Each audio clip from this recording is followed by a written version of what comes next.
Podcast of Share the World. All right, joining us this week for episode number 29 of Off the Rails, we have MySoxSummer from the 108 podcast, along with Chorizy-E, also from the 108 podcast. Welcome, guys. Hey, how's it going? What's up? Good. How is it like a night off when the games are away, or would you prefer to be at the park every night? I think I need these nights off. I'm gonna have a couple beers with you fellas tonight, but generally I'm like, okay, this is the night I'm not gonna drink too much, because like the weekend, especially we just had the long holiday weekend, and like I like yesterday, which was Monday, Memorial Day, I was just like, I don't need any booze. I just need to sit still for like most of the day. So the away stands are liver refreshers. A bit, yeah. Depending, I mean, I guess they have been for the past like year and a half. The problem is we're gonna get back out into the bars and stuff for the weekend series. So I don't know. It's gonna be the away weekday series, I guess, are the refreshers. Last week was a week though. That wasn't like a normal week. We had you had St. Louis in Monday, Tuesday, Wednesday, and I was drunk Monday and Tuesday. I was Thursday drunk on Tuesday, which is a really good, like a Thursday drunk's a good drunk. That's your little Friday. So I mean, Friday you're really hammered, but like little Friday. But when you're getting that, when you've hit that level on a Tuesday, it's that's fucking max, bro. That's different. So yeah, like I was drinking a lot. We drank a lot of pineapple guppy, and like because of the way that things have been with the COVID shit, we haven't all been sitting by each other, which has been very beneficial for my liver. Because these guys, the brothers, drink a shitload.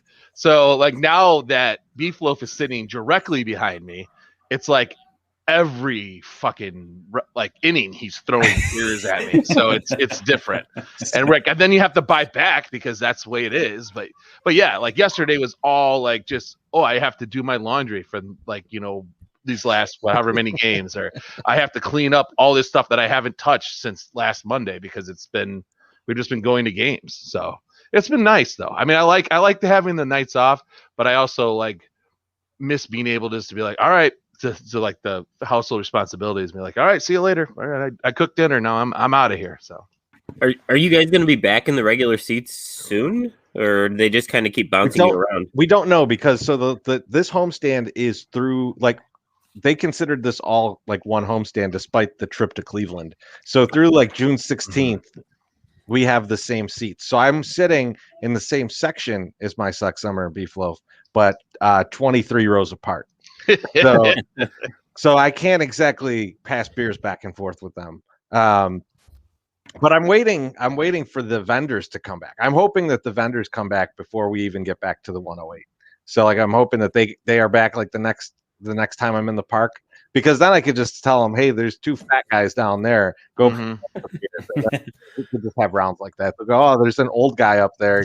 Just give him a beer. Yeah, I was gonna say you could make like one of those giant snake cups over to them. Those are disgusting. You guys keep posting pictures. I'm just like, what the heck, man? I was like, this is wild. It's crazy. Times. It's crazy to see how intense everyone is out in the bleachers now, because it's been. I mean, they've always been kind of crazy when there's a lot of people there, but like not recently. Like it's just like on a random Wednesday or Thursday, they have 1,300 cups stacked up. It's like, that's insane. Who's drinking all this? And I'm not a big conspiracy theory guy, but I don't know. The Sox were breaking it up for a while, and then they just stopped. So I wonder, they're like, you know what? This is getting us some press. Let's just keep this going. And no one's fought anybody in an inning or two. So like, let's just let it continue. That's always helpful too. It kind of creates a barrier. They're like, I mean, you put plastic stuff up in between you all the time anyway. So I mean, there's like plastic cups. Yep. They keep kicking them out at Wrigley for that. So the White Sox are probably like, well, we're the cool stadium now. I haven't seen anyone get kicked out for that. I see them break it up, right? But like, I think that the the security and ushers are probably like, I don't want to touch that shit. so they probably just like leave it alone. Like, I mean, I don't know. I don't want to, like, that's the only part to me. Like, it's in the bleachers. If you're having fun doing that, that's fine. It's just kind of gross to me because it's like no one, like, when you're finishing that many beers, you're not finishing those beers. There's all kinds of backwash in those, man. That's just a biohazard, man. I don't want to be a part of that. And the ushers are probably like that too. They're probably like, I don't want to touch that. That's disgusting. You guys can hold on to that all game. That's I don't care. Is it wild in the bleachers? Because is that where White Sox Dave sits? It seems like every time he posts tickets, it's like 157 or something. So do they get a little more crazy out that way? He's over there. He doesn't stay there though. I feel like he moves around a lot because he's afraid that somebody's gonna like come and beat him up. So like he's always he's like filtering through the stadium. Like he's in the he definitely post pictures like he's like sitting in the scout seats because he wants to be a big show offer. He's like, look at me, I'm in my big fancy seats, I'm White Sox Dave. And then like, he'll come sit with us for a couple innings or something and not post shit. And you're like, you fucker. That's the best part about games though, is like when you have like a little bit of pull and you can just kind of like roam the stadium. I mean, yeah. Or you just do it.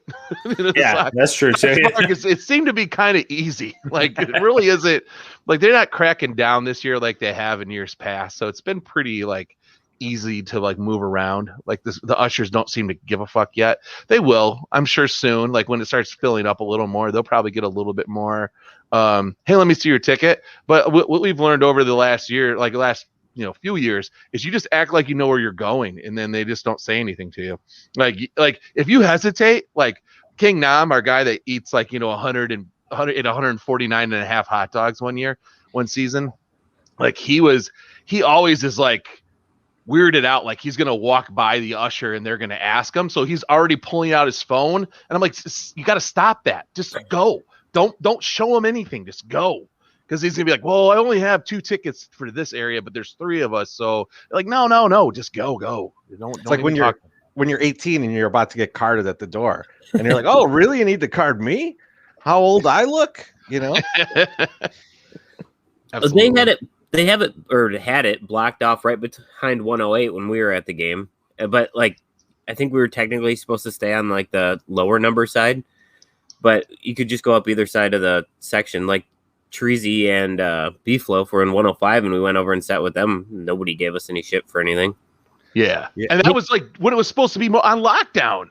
Yeah. You know what I mean? Like that was when it was actually supposed to happen. And like it wasn't happening. So no. I mean, ballparks lately have been a little bit loose. Did you see the guy run on the court at the basketball game the other night? Oh my god! Did you see the side view where like he was like where it shows him like literally coming down he was just in a dead sprint, like no one was stopping him. I saw him get out on the court, and I think he went up and tried to touch the backboard, right, and then just got tackled. He got tackled. Like it was, you know what though? It was a leg tackle. Yeah. So it wasn't as great as it could have been. Like if he would have been coming down from touching the board and got one like right in the chest, that would have been much more spectacular. Or if he would have went up to touch the board and like someone flipped him old school like 80s basketball style, like, that would have been great too. But dude, these fans lately are getting a little nuts at these basketball games. I mean, I feel like everywhere. Like I feel like there's just like this pent up need to do crazy shit, and it was just like. We were talking about this on our podcast, and I was like, I had all these things that I wanted to do once I got vaccinated, right? Like, I want to go to dinner with some friends, and I want to go get some drinks with these guys, and none of the shit that's happening is anything I had on my list. Like fist fight with 30 people in the bleachers was not on my list. Run on a basketball court so that I could go to jail, not on my list. Like but. People have different lists that are into different stuff. I can't judge them. Some people just want to prove to themselves that they're still alive, and then like sometimes it's not just good enough to show up to the basketball game. You need to be taken out of the basketball game or the baseball game. Well, it's weird too now because I'm like, I feel like now's not the time to be doing that kind of stuff. Like if you want to throw a bottle at like Kyrie Irving, like do that when everything's packed. It's a little harder to catch you. Like they're like, oh, is that guy over there sitting by himself? Like. So Let's go and have stupid. them. Like, you guys are idiots. They just need to have like Ron Artest and like Steven Jackson posted on the sidelines when shit like that happens. They go up there and beat the fuck out of them. Man. Basketball's the weird one though, because I mean, like baseball, you can hop the fence and like run on the field. I mean, but you're kind of outnumbered. I mean, well, basketball you're outnumbered too, but I mean, like you're right there on the basketball court. I mean, like literally. Yeah. I mean, all the time the players go in the stands and. I mean, I guess it happens in baseball too, but like not as much. Like, I mean, you can literally reach out and touch somebody if you have no decency. You can just be like, there's much more barrier in baseball, right? Like, I mean, like there's a net. Like, in Especially fact, the net. the net. What's funny is the net has one gap in it, and it's like right at our section, and so there's like the foul pole, and then like 3 feet wide to the net, and it's like now every person that runs on the field is going to come from our section. So I don't know if I love that or hate that, but at least we're gonna get to see it every time it happens. right? You should just like have somebody like post it up like right at that spot and be like, "Are you gonna hop on the field, throw on this 108 shirt?" Here's a GoPro. Do you like that more or less than the wave? Running on the field. Yeah. I like. Well, I like it, but I am also like I like like circus acts. I like seeing them get obliterated. So I think like that part of it, because like you're an idiot if you're doing that. Like this is just it's just the stupidest thing you could do. One of the stupidest things you could do at a baseball stadium. Throwing a ball back on the field is the stupidest. That's pretty But stupid. the running on the field is just so dumb. At least the wave, like you know, no one's going to jail, I don't think. But like should be though. The running on the field like is just like I don't get the allure. Like they don't show it on TV. You know, someone will probably post a picture of you like, but is that what you're gonna do to get some likes on Twitter? Like, I mean, because you're gonna go to jail and you're gonna pay like, what is it? MySoxSummer, like $500 or something. Yeah, I think it was like It was like 500 or 850. I don't remember exactly. I know it's enough money that like it's and you usually get banned from the stadium too. Like they're like you can't come back. It's like a Calvin Klein law or some shit or rule or whatever they call it. What? They can't enforce that though.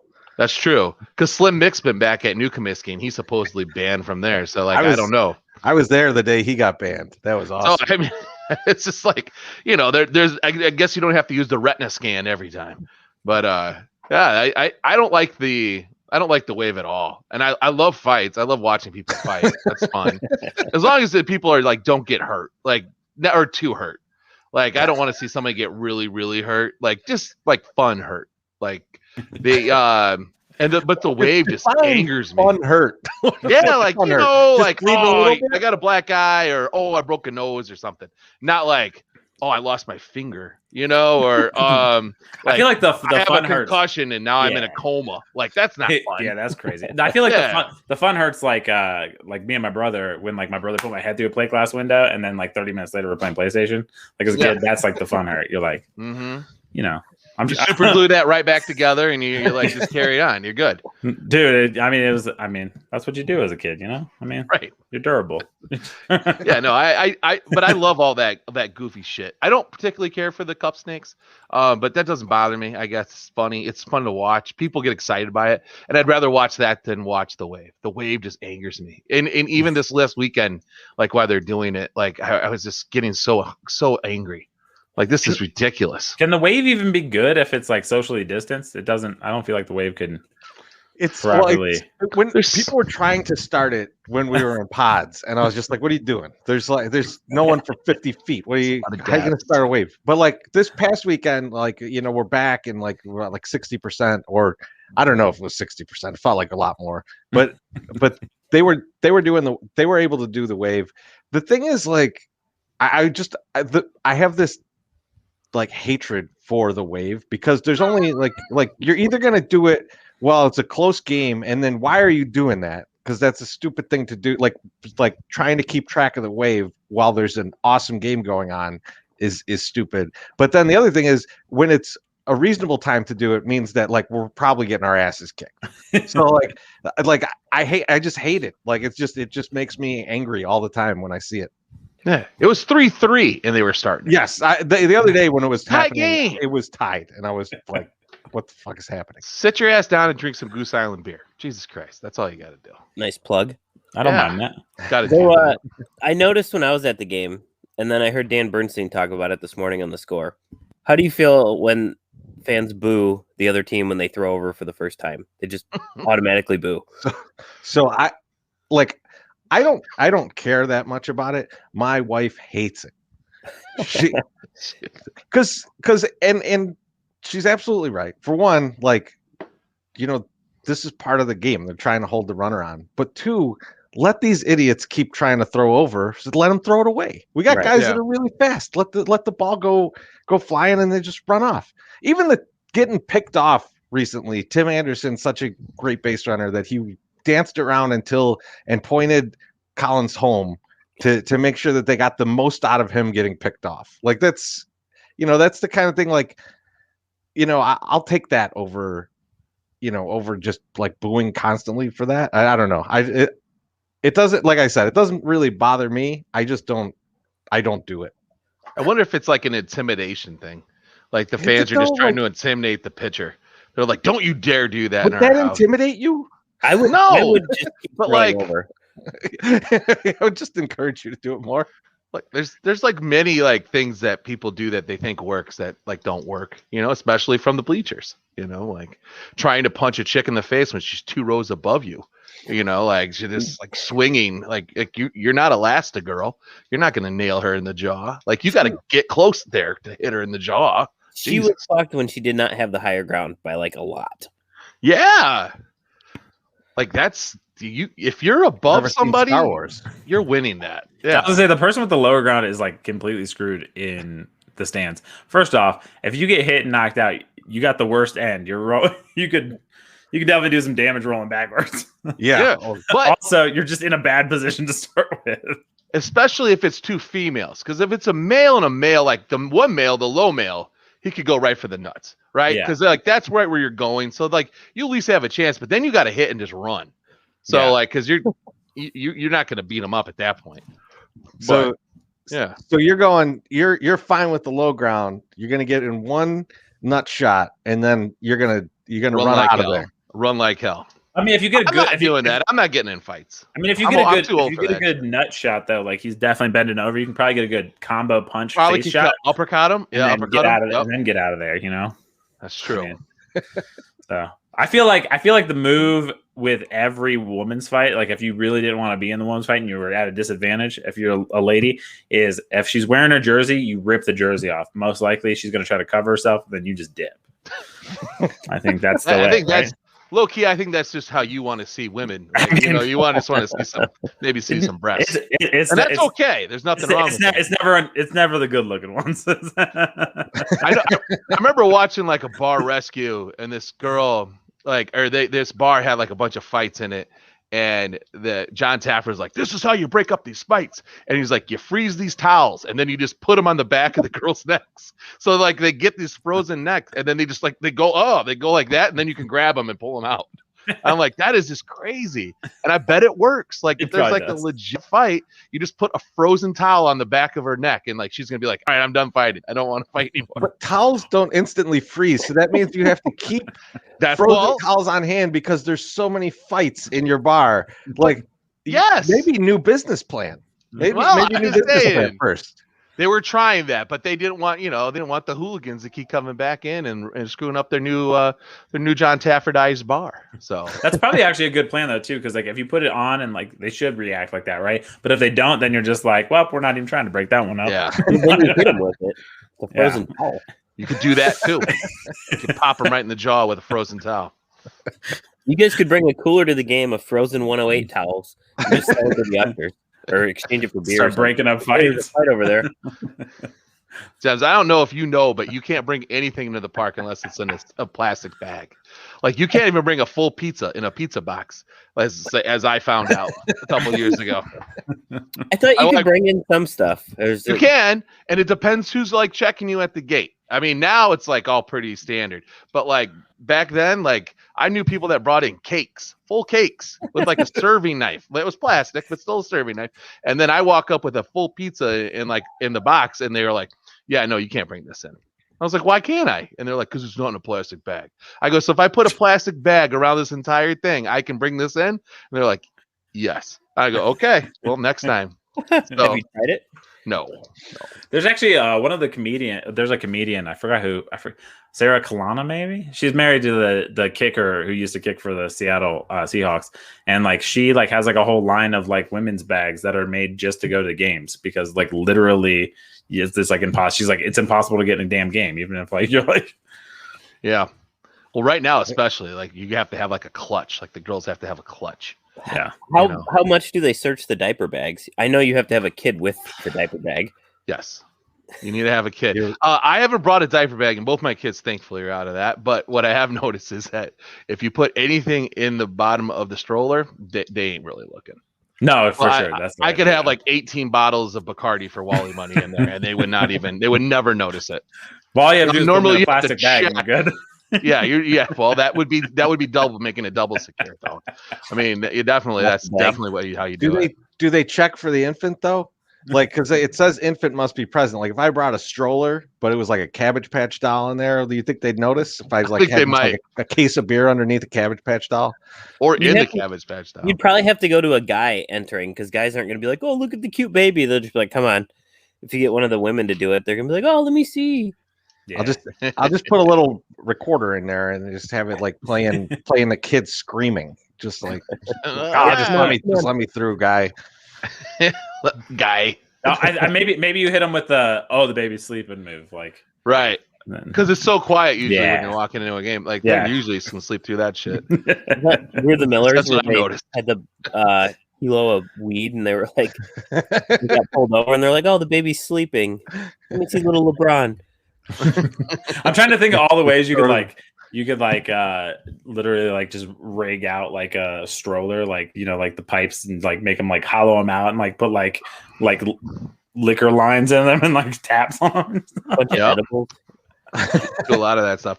I did not take an edible tonight, if you were wondering, James. I did not. I have tried to stay relatively straight for you guys, because I took one before the last Sunday soak, and about 15 minutes into the soak it hit, and I was like, "Oh!" And I announced to everybody in the soak, and then the people watching at home, my edible just hit, so get ready for it, because I'm going to be a little bit more chatty.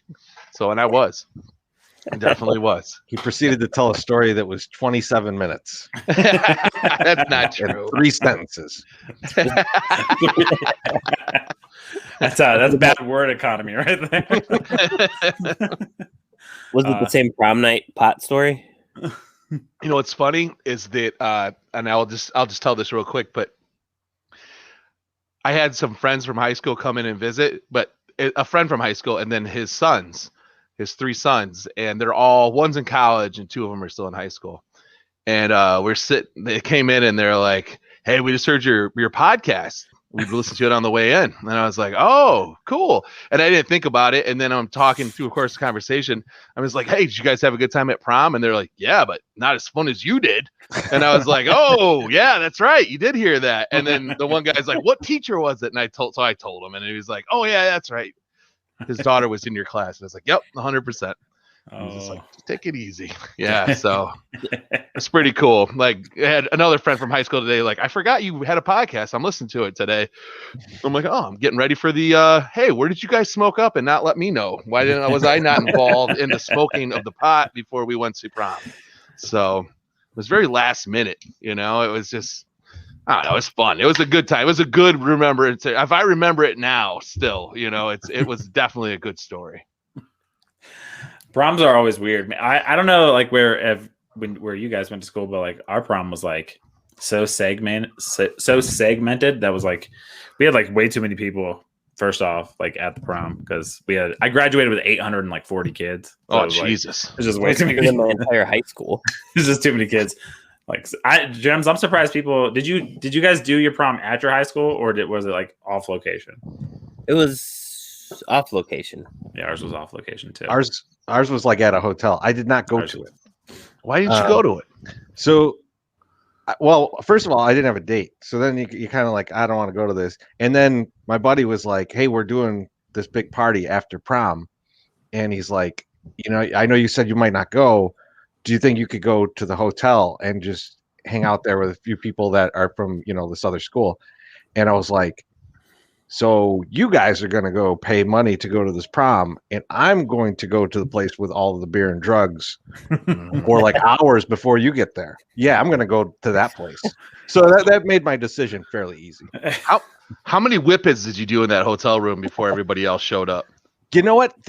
Not that. Because those are like real popular then, right? Weren't they? Not that night. Yeah, but this was.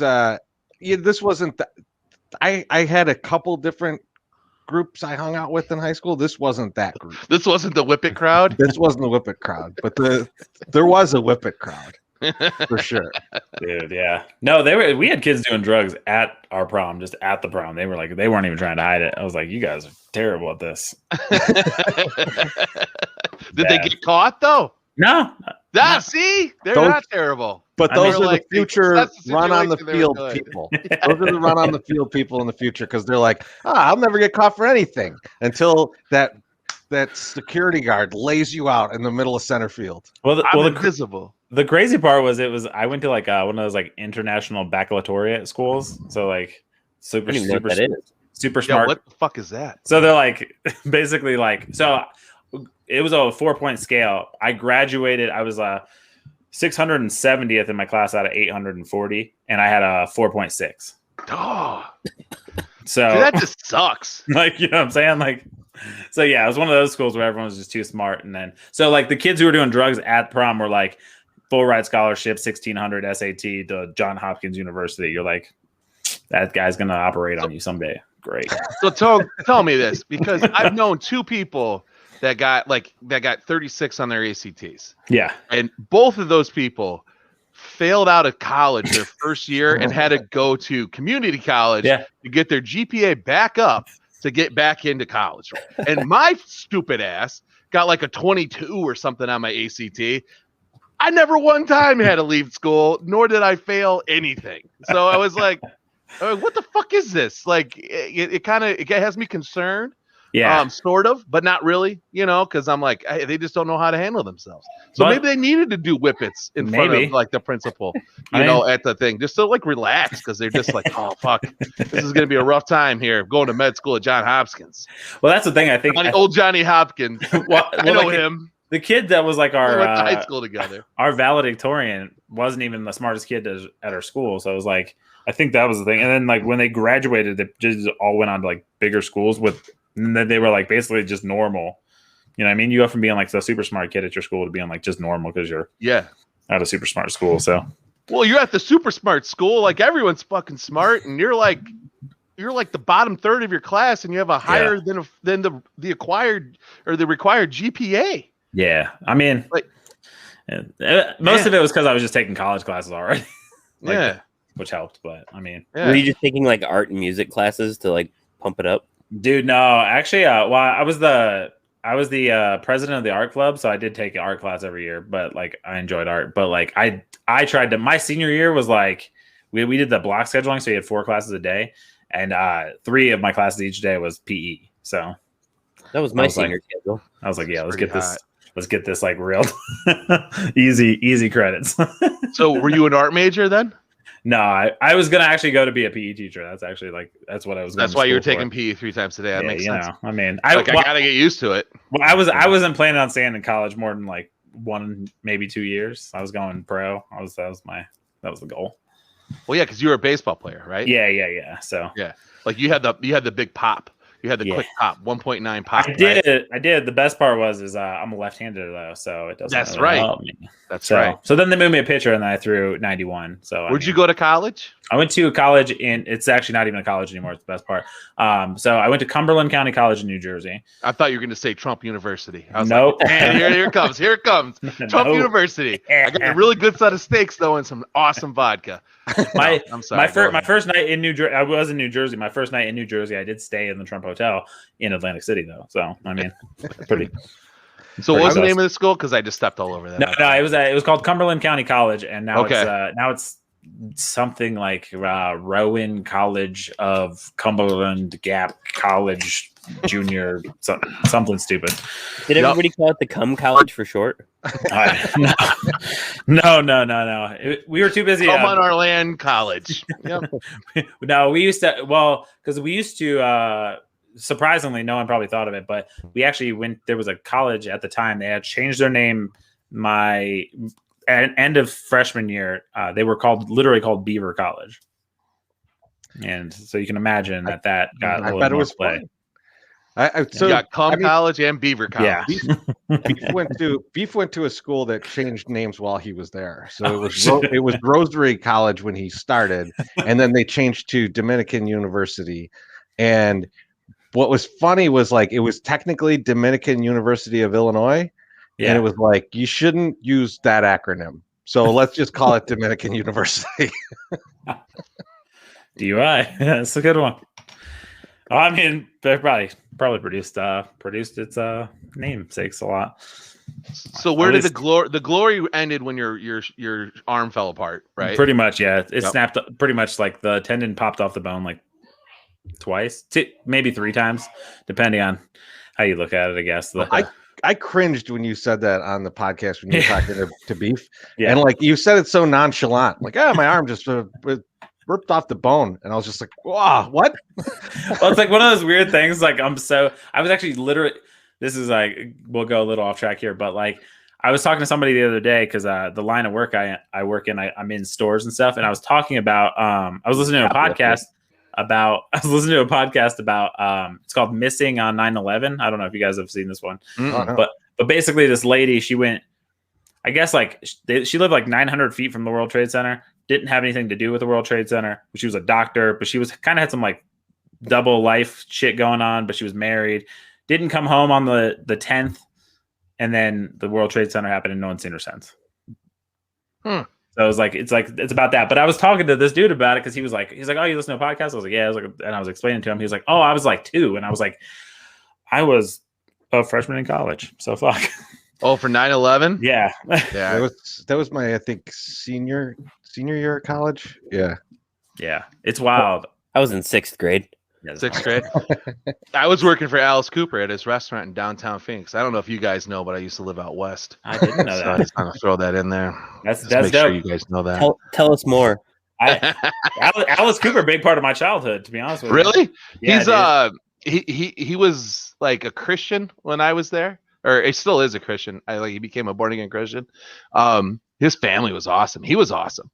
He threw me the keys to his Porsche one time and said, hey, you go park this in the back. And I was like, I can't drive stick. So I gave it to somebody else. And then the guy's like, it's automatic. And I was like, fuck, I could have driven Alice Cooper's Porsche. When you said that, I thought you were going to say, and that's when I moved back to Chicago. No, straight there. No, he had, it was a weird time because it was 2000 and they had PT Cruisers were popular too. So he had a Porsche and a PT Cruiser. Which is the PT Cruiser is the biggest piece of shit car ever, and he would drive in a PT Cruiser, but the whole walls of all the restaurant. And I don't know if you guys had ever heard of it. He had this restaurant that was barbecue. It was it was a cool Hard Rock Cafe, but all the pictures on every wall, Alice Cooper is with in really short shorts and then holding a tall boy of a Budweiser and doesn't drink anymore, and it's God.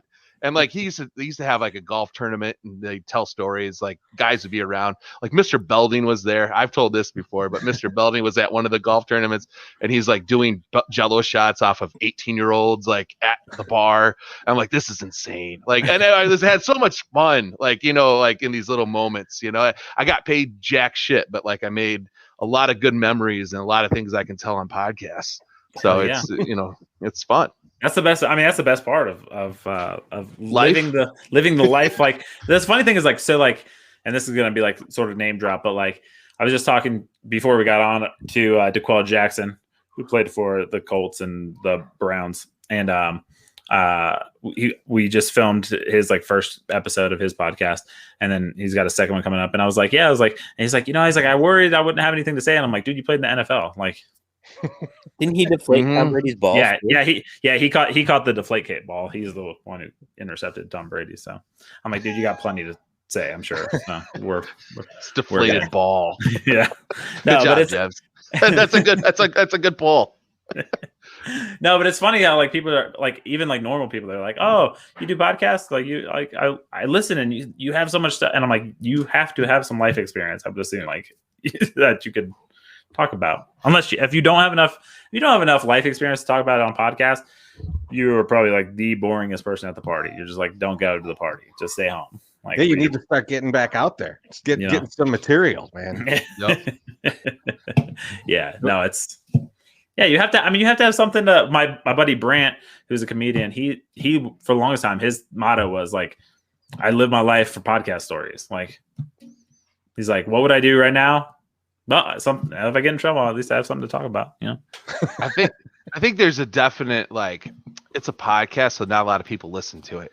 So like, you can say something, like you can talk, you can have more of an opinion, or even like tell a sketch story, you know, and just be like, all right, whatever. It's not getting out there because really there's not that many people that listen to it. And then until you're at like a party or at a game or whatever, and you're with your wife possibly, and then like somebody comes up and is like, dude, that story you told, and she's like, what's the story? And I was like, oh, don't worry about it, we'll talk about it later. No, no, that's on her though, because you're like, you should listen to podcasts. She don't listen to our podcast, dude. My wife don't listen to ours either. I don't think she knew. Literally, like I was getting recognized at games, and my wife's like, what are you guys doing? Why are these people coming up to you? And I was like, I told you, we have a blog. We're doing the Sunday soak. Why do you think I come home entirely intoxicated? Like, very intoxicated on a Sunday night.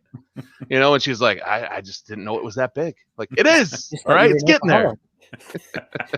That's the crazy part. And then Jem's wife like listens to every podcast, so she's like our number one fan. So it's like, well, she'll also can hear me through the floor sometimes when I'm talking, and she'll like text down here and like correct me on stuff. That's awesome. So, like one of our early episodes, someone was asking like how my wife and I met, and I started telling the story, and she's like, "Don't forget that you took another girl home first."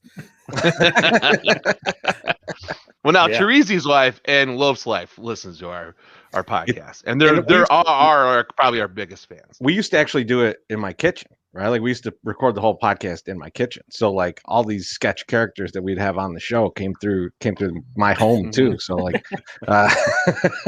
true. But yeah, I mean, like I think that MySoxSummer, what you were saying about the, okay, well, it's only a certain amount of people are going to hear this, so I could tell this crazy ass story. I think Twitter Spaces takes that to like the next level because that shit doesn't get recorded. Right. So I'm just like sitting there just going like, I could say whatever I want, and like I've made the stupidest predictions ever on Twitter Spaces, and I've made really bad ones that have been recorded. So like the ones that I use on Twitter Spaces, I'm just like, no one's gonna. Someone has to remember this, and then I could say I didn't say that. I didn't say that. You're drunk. I mean, you kind of have somewhere though to say like the things that like. I mean, I always act like we are gonna have like a massive audience, and I'm like, I also just don't randomly say things that I don't care if people hear. So I'm like, yeah. For me, I'm like, yeah. If we get big off this, it's not gonna be because someone's trying to cancel us. That's for sure. So I'm like, okay. Yeah, they come though. They I'm start sure coming at you. It's like you think once you start getting secure in yourself, and you're like, man, people like us. Then like a bunch of motherfuckers show up and like start talking shit. Well, I assume no one likes us, but that's why. So I'm like, just be myself, Dozens and dozens of downloads. Right. Yeah. I mean, you never know. That's gonna happen. No. You guys are on what, 29 though? Yeah, this will be 29. I mean, I think what are we doing this week? MSS 96. 96. And I don't think we didn't even use the microphones correctly for the first 50 episodes. Like we were talking into the wrong part and wondering why it didn't sound so good. Like, this sounds like shit. Why does Beeflo sound like he's down the hall? Like, actually, this is a condenser mic. You're supposed to hit here, not up here. Oh, okay, it makes sense. See, though, to be honest though, like Beeflo, like when we all got back to, we had to start doing this from home. Yeah. Like that was the best thing for him because, like, you guys probably saw it. Like I know he had a headset on probably, but when we didn't have headsets and we were just talking to a microphone in like my kitchen, Beeflo like dances around. He's just like all over the place. He's just like he's like one of those inflatable things, like during the wacky inflatable balloon guy, like through the whole thing. And it was just like, dude, you're 40 feet from the mic and then 2 inches. Like this is gonna sound terrible. And there's beers all over the entire table with electronic devices and stuff. It was a really fun time though. I miss those because I like the camaraderie. First off, I like driving in the car with Loaf over to Chorizy-E's and being able to talk to him for like 15 minutes or whatever about whatever. Because as we're like the only 2 fathers in the 108, Chorizy doesn't have any kids, and it's just like, you know, that's something. And he's got a girl that's going into sixth grade, right? She's gonna be in 6th grade next year, and I have a girl that's entering kindergarten, and then I have a girl that's entering pre-K 3. So it's kind of like, you know, he's been down this road. And like he's much more relaxed and calm than I am. So it was usually a good 15 minutes of like talking me off a ledge, like while we're on our way, you know, to go record a podcast about drinking in White Sox baseball. Yeah, well that's Gems has like 2 super little ones. So like, I mean, I feel like he should be drinking more. Yeah, I have a 4-year-old and then 2 under 1. Oh, wow. And then 2 under 1? Yeah, the one, she's a foster baby that hopefully we'll get to adopt here in the next couple months. But yeah, she turns 1 in like 2 weeks, and the other one's like 4 months old. Awesome, man. They're all girls. I have a herd of girls. That's all I got too. I always wanted a boy, but like after having girls, I was like, okay, I don't know if I need a boy now. These are fine. Well, the crazy part about Gems is like you guys had the foster baby while your wife was pregnant, though. Yeah. So it was like they had a baby while she was like full blown, like 9 months pregnant. That's crazy. Yeah. Well, she'd been through it before, right? Like this was in her first pregnancy, or was it her first pregnancy? No, this was the second. Yeah. Well, I was just making sure. Like, I don't know. I don't want to assume. No. Actually, the episode before this, literally, like she makes an appearance on. She's on it, and literally, she was like, I think with the first one, she said like she was in labor for like 48 hours or something like that. Yeah. And then she was like, yeah, the second one, she's like, I was like the epidural wore off, but it was like only like 10 hours labor. And I was like, that sounds like murder. But she was like, no, it's so much better. I was like, what? Oh my God. She just kind of sneezed and it came out. Man, my wife had her first, and it was like, I think we were there overnight. You know, like we went in at like 9 or 10 o'clock at night, and then she was born 12 hours later. So it was like 12 hours of labor. But then the second one, like she told me, she's like, you can go to bed. I'm fine. And her water broke. She's like, you're fine. And then like, you know, an hour later, it's like, let's go. We got to go. So we go, we drive in, and like literally it's 3 a.m. and the doctor's like sitting there, and he just goes, she's ready. And like, here comes my second daughter. And he's like, with his hand there pushing, he's like, later, I'm not, okay, fine. And then it just boop, right out. And I was like, that was fucking easy. We're going to sleep awesome right now. Like, could they just take the baby away, you know, and you just go to sleep? It was great. That was the easiest birth ever. As someone with second one, no kids, everything you guys are talking about just sounds fucking impossible to me. Yeah. Like I could never handle it. Like I passed a kidney stone once and I thought about killing myself. Like it's like I don't know how someone can have a child. Like it just and then after that raise it. Like it just all sounds impossible to me. I don't want any part of it. You could have tried to raise your kidney stone, maybe plant it if anything happened. I was in Vegas when it happened. Oh. I had my appendix taken out on vacation in Oregon. And I would always tell my wife, because our first baby came with a C-section, and I was like, "Oh, I had major abdominal surgery too, like same thing." Oh my God! I got 3 scars, Like it's the same. It's the same And then thing. he pushed out the second one, and I was like, okay, never mind.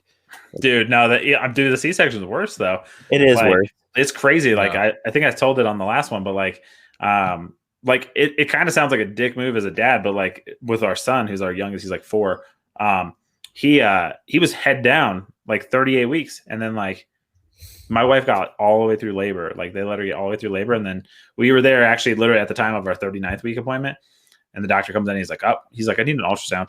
And my wife immediately was like, why? And he was like, I think the baby flipped. So like the baby was up by her ribs, head was up. So he was like, oh no. He's like C-section, boom. So we go from like pushing her. She's like getting through this terrible labor for like a while. And then they're like, okay, they hand you a bunny suit and they're like, here you go. And I'm like, okay. And then I got my wife's a photographer. So she has me like strapped down with like 2 DSL cameras, like freaking telephoto lenses. I'm like, what are we doing? I'm like, and like, so they get the baby, they pull it out, and she's like, go over and see the baby, like make sure the baby's fine. And I'm like, you're on a table, like you just got cut open. Like, what the fuck? Like, I don't know that kid. Like, I don't, you know what I mean? Like, not yet. Like, you know what I mean? Like, I'm like, I don't know what it looks like on. So then she like makes me go over, and they have a poor setup. So like, if her head's over here and like here's her body, they put the baby station over like here, like where like I have to look back at her body, like, and like I'm like, so like I walk over and she's like, and the baby wasn't breathing originally, like this, so they were like suctioning it out, which is normal. Yeah. And she's like, is the baby okay? And I was like, and I like looked back and I could see like her organs like on the table, and I was like, are you okay? Like, like she's like, and you got to keep it cool because you're like, I don't want to freak her out. Yeah. But I'm like, I don't. This is not good. You shouldn't be in 5 pieces. No. This looks like a bad magic trick at David Copperfield. Yeah, no, it's wild. I don't know how women do it. I think I said it on the last podcast too. I was like, we don't like. I'm like fucking as dudes. I'm just like, yeah, women are pretty awesome with that shit. Yep. Yeah. I can't do that shit. No, like I'm sick right now, and so are all 3 of my children. My wife's the only healthy one, and she basically has 4 sick children. She's like, men get sick worse than the kids. I was like, I'm so tired. And what the fuck have you been doing? How'd you get sick? My freaking 4-year-old sneezed in my mouth the other day when she had a cold. They're going to school and stuff. They're going back in like civilization and shit. Yeah, her last day was Thursday, and apparently something like last minute. Mm-hmm. Like, nice. And when she did it too, I was like, I'm gonna be sick in 3 days. God damn it! Oh man, kids are just like just a bacteria central thing. They were just like they were probably just cleaning out the classroom, and they were like, oh, while you're at it, here, take fucking the flu home with you. Have fun. Yeah, you're like, no big deal. Like, we don't need to clean so hard this time because they're gonna be gone. So like, it's gonna be, we got all summer to clean. Yeah, it's all good. Cold, but it's annoying as shit. Dude, as well. I think with what I do for a living, I think my immune system is so damn high. Like I'm just like, I'm on the floor half the time in like grocery stores and convenience stores. I'm like, I probably caught everything already anyway. We're good. Yeah. It's wild. But the second, I don't know, like when the mask mandate thing went away, did just everyone stop wearing masks where you guys are? Or? Yes. Yeah. Well, I mean, what? I guess at the game. Well, the game they did. But they were not. I wasn't wearing a mask at the game. People get through security and they burn their mask like like burning their bras in the 60s. Like I mean, it's amazing. Like I was telling these guys the other day. I was in line for a beer, and the 2 dudes behind me who were not wearing masks were talking about how they need to get vaccines, and I'm like, well. You know, I wanted to be like, you know, the mask thing is for vaccinated people, but I'm just like, I'm just not going to get into this shit. Like, I don't want to. This is not my fight. This is someone else can have this one. But I was just like, all right, well, then I guess no one's going to wear this shit, and that's kind of how it is.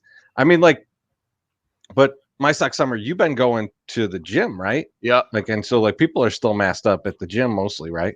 They are, except for me. Which is weird, like, because I was pretty stringent on it, and it would drive me nuts when I first started going back because I was afraid, because Beefloaf's asthmatic, and I didn't want to kill Beefloaf by giving him the coronavirus. So like, I stayed away from the gym all summer, like, because I was like, I don't want to like put him in because we're going to see each other like every other Sunday. So I was like, I don't want to get involved in that. And I don't want something bad to happen.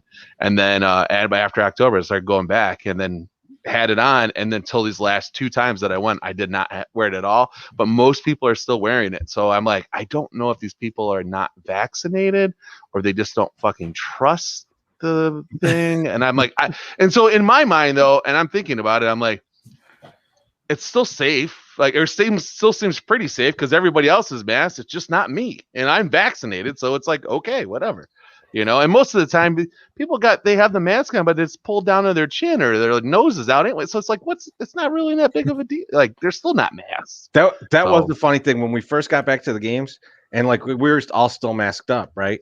And you could tell the people that did not wear masks the entire pandemic because they would. This was my favorite move, and I saw this multiple times. They would go up to like the beer stand and they would pull their mask down to talk to the person. And I'm just like, this is exactly when you need it. This is the moment. Dude. This is the moment that mask is for. And you're just like, oh, I want to talk to this person, so I better just pull this mask down. Yeah. Old people would do it to me all the time at the beginning of the pandemic because like I'm on an aisle that's pretty active in the grocery store, and like they would talk to me and I'd be like, huh? And I was just saying huh because I had an earbud in because I don't actually work in the store. I'm just like, so I shouldn't really be helping anyone. So like every now and then, so I'd take it out and they'd get like this close and then they'd be like, do you know where and I'm like, this is, no, this is where you keep the mask up. First off, jeez, what are we doing? No. So speaking of being vaccinated, when they first opened up 108 and 109 to be fully vaccinated sections, was that planned? Like, do you think did Boyer have something to do with that, or how did they just randomly pick your guys' section? So the thought process behind it, or what we've discovered or anything, is the 2 smallest sections in the entire park are 108 and 109. So like the easiest way to fill up 2 sections of the park was to do that. And I think they had to try it. I think they were asked to try it. And now they're giving away like $50 or something. Yeah, $25. $25 yeah. If you get vaccinated at the park, which is just like blows my fucking mind. Like a year ago, you can't do shit. Now you can go to the game and get vaccinated, and they give you money to do it, and then you can get a couple beers. Well, it's like I feel like that's the best time to get people though. Like legit, you're just like. Be like, hey, we'll give you a free White Sox t-shirt if you get vaccinated. People are like, oh, free shit? Okay.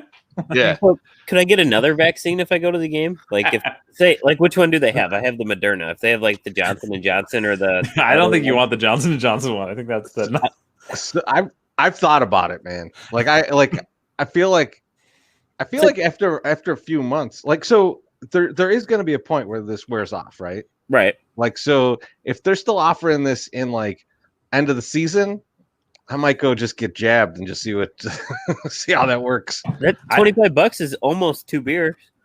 Yeah, I mean, I feel like that might just be a ploy to get needles into the stadium. I mean, we already got all of those in the baby carriage. Or all White Sox fans microchipped. You know, you never know. I mean, that's the next thing. If the White Sox are hitting a few more home runs, you know, like I'm just saying. Needles present in the stadium, you know? What are all these needles doing in the dugout? Oh, COVID vaccinations. We just got vaccinated. You know? Yeah. Like, Barry Bonds was administering vaccines. It was weird. But that's it. That's great because we're all baseball fans, obviously here. I always just like to get people's feelers. Do you think Barry Bonds should be in the Hall of Fame? Yep, 100%. 100%. Incredible baseball player, and so I probably have a different opinion on this than most. I love steroids.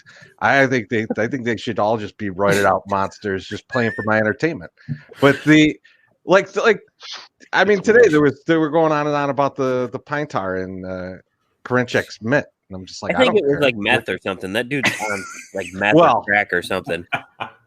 I've always assumed that every relief pitcher is coked out of their mind, but I don't know. I've never. Well, I mean, it's. I mean, you know, you got to take the bump. You know, it's like right. Up the baseline before you go out there. Mm-hmm. But I think to the other side on the Barry Bonds thing is like, even before he became like before his head grew 6 sizes and shit, like he was already an incredible player. Yeah. Like his career up to when you can kind of look at it and go like, all right, now he's getting very puffy. Like you could say that that career up to there was a Hall of Fame career. Yeah. And I think it's kind of bullshit when you start to see guys that are getting in that you're like, well, they were in the same era and they put on 45 pounds during their career, and you're saying that, oh yeah, but they never got caught and they're a nice guy, so they get in, right? Like, so like it's very subjective, right? Like the weird part too is like you were saying, his numbers are so good prior to when most people, like 98 is kind of like when like it seems like people are like, yeah, he's definitely on it then. But like the few seasons before that, like he finished like second and third in the MVP voting, and he already had like 4 of them. He finished like second and third, I think 3 years straight. And like I think 1 year Ken Caminiti beat him out. I mean, loaded up on roids. Well, I think 1 year Sammy Sosa beat him out, which Sosa, he was discorded. That's the other thing to it, right? Like, I mean, like everyone is doing this shit. It's not even illegal in the game. Like most of the time that Barry Bonds was doing HGH, which everyone assumes is what he was doing because it made his head gigantic, like HGH does, and his feet got huge, or like fucking Sideshow Bob. Like it wasn't even illegal. It wasn't even banned by baseball when he was doing it. So they couldn't even suspend him for doing what he was doing if they caught him. So like it's just, like baseball set it up this way, and part of it is them having to deal with it and say like, yeah, this guy's one of the best baseball players that's ever lived. He had ridiculous walk numbers, and guess what? Half of those pitchers were on steroids too. Yeah, right. That's the hard thing. Yeah. Well, that's the thing. A lot of people don't like. What everyone talk about is like a lot of the pitchers were on those steroid lists. Like, I mean, and what advantage was that giving them? They were throwing a little harder. They were able to recover faster. I mean, think about that last part. The quicker recovery of a pitcher is huge. Yeah. Like you think about like, when you ask a guy to go out on the 4th day instead of the 5th day now, he's a martyr for going out there. But if he was roided out of his mind, it would be fine, right? Like, so like that's a major thing. And like you can pitch a lot more innings. You can be healthier a lot more. That would be incredible for a lot of pitchers. And in fact, a lot of the guys that you see that got busted for roids, that in like those lists and things, like, I mean, like Jim Parquet was on one of the Sox that got busted for it, right? Like, we didn't get busted. He was in the Mitchell report. And like that dude never threw hard or anything like that. It was like this dude just was injured and he was trying to stay in the league, right? So he took some of whatever. Like, that's the story. That's like how most of these guys are. And you keep beating Barry Bonds out for MVPs and because you're hitting more home runs. Well, he took the same advantage you're gonna, and he's that much better of a baseball player than everybody. So it showed.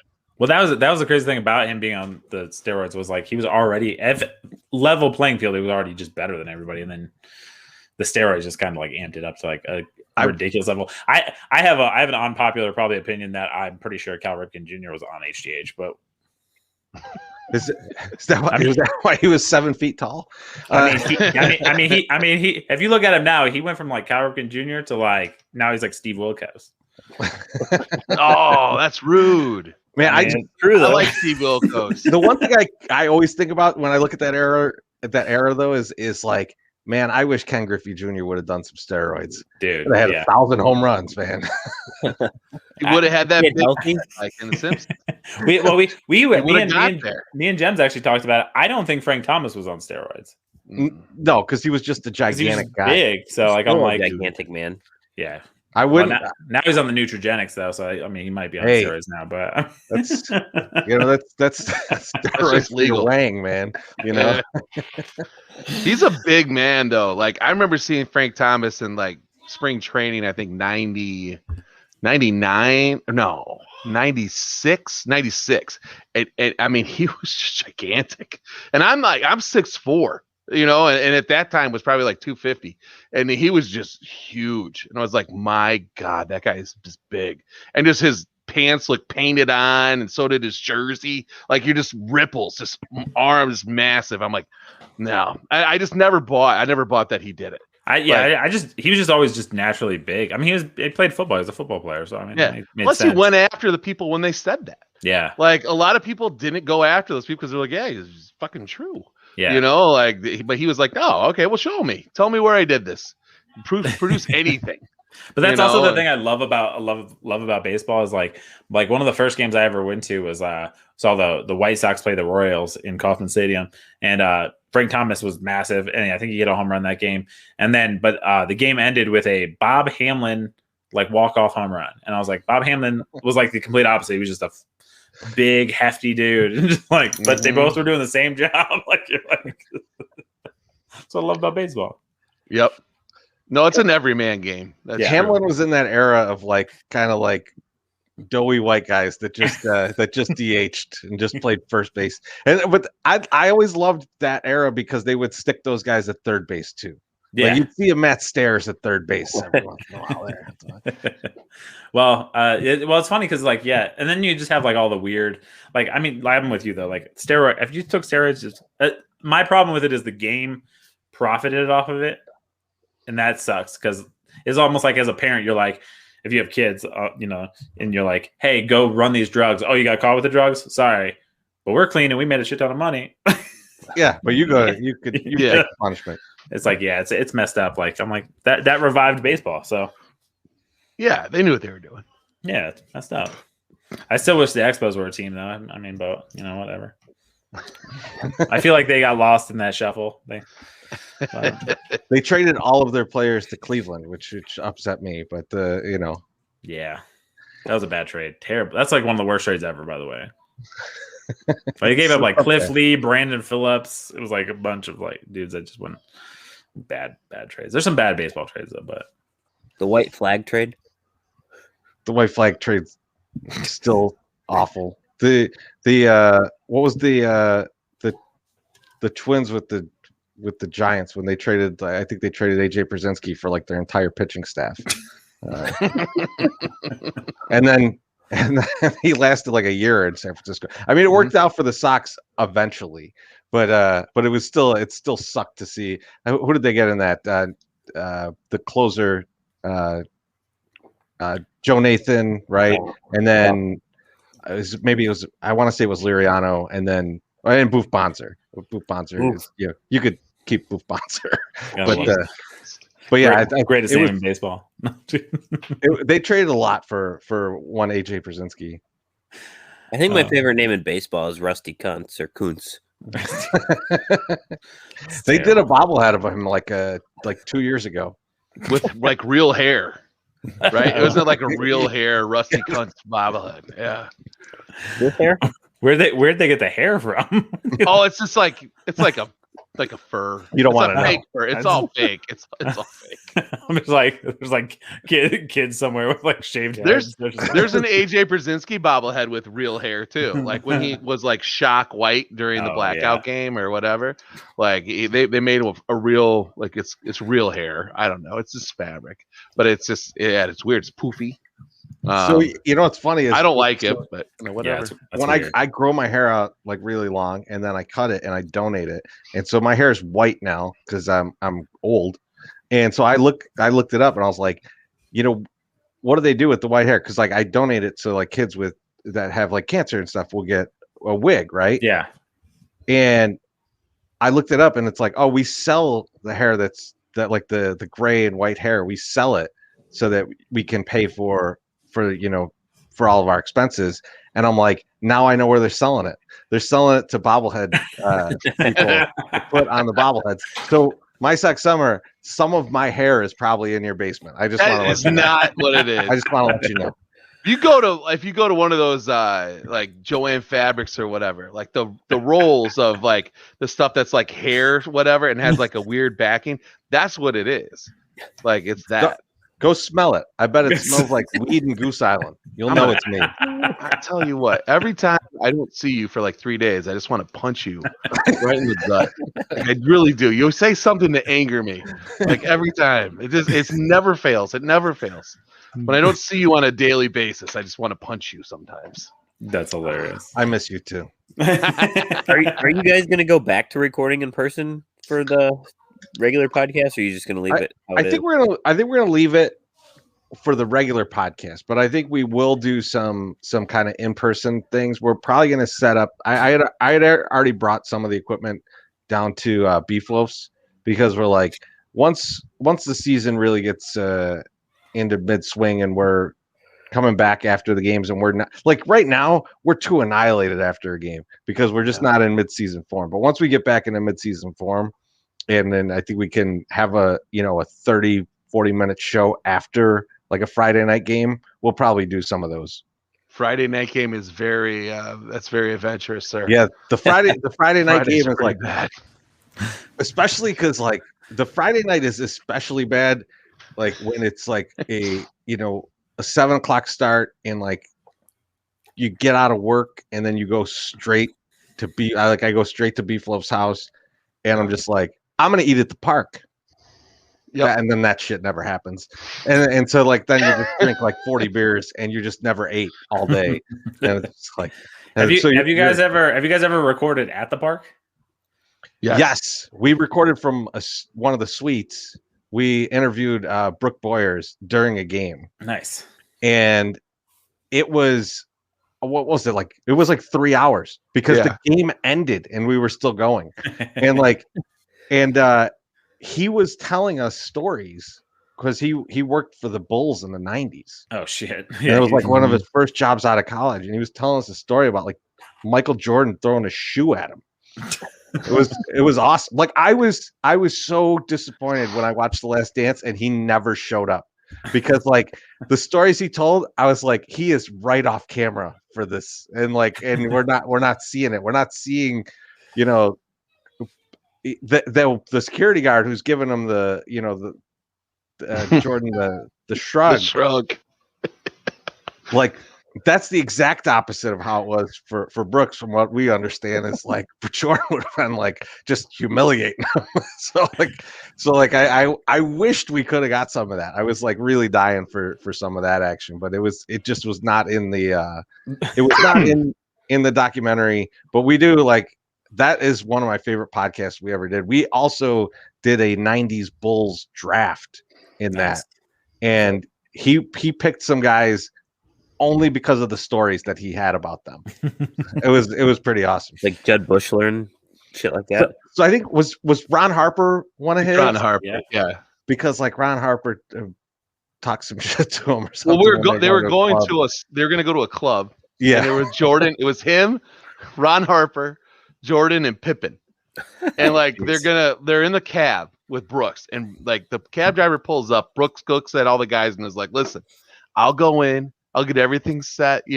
People will, we'll get everything ready for you." And Ron Harper looks at him and goes, "That's fucking Michael Jordan. They're gonna take care of us regardless of who goes in. So let's just go in. We don't need to wait for you." So yeah, it was funny.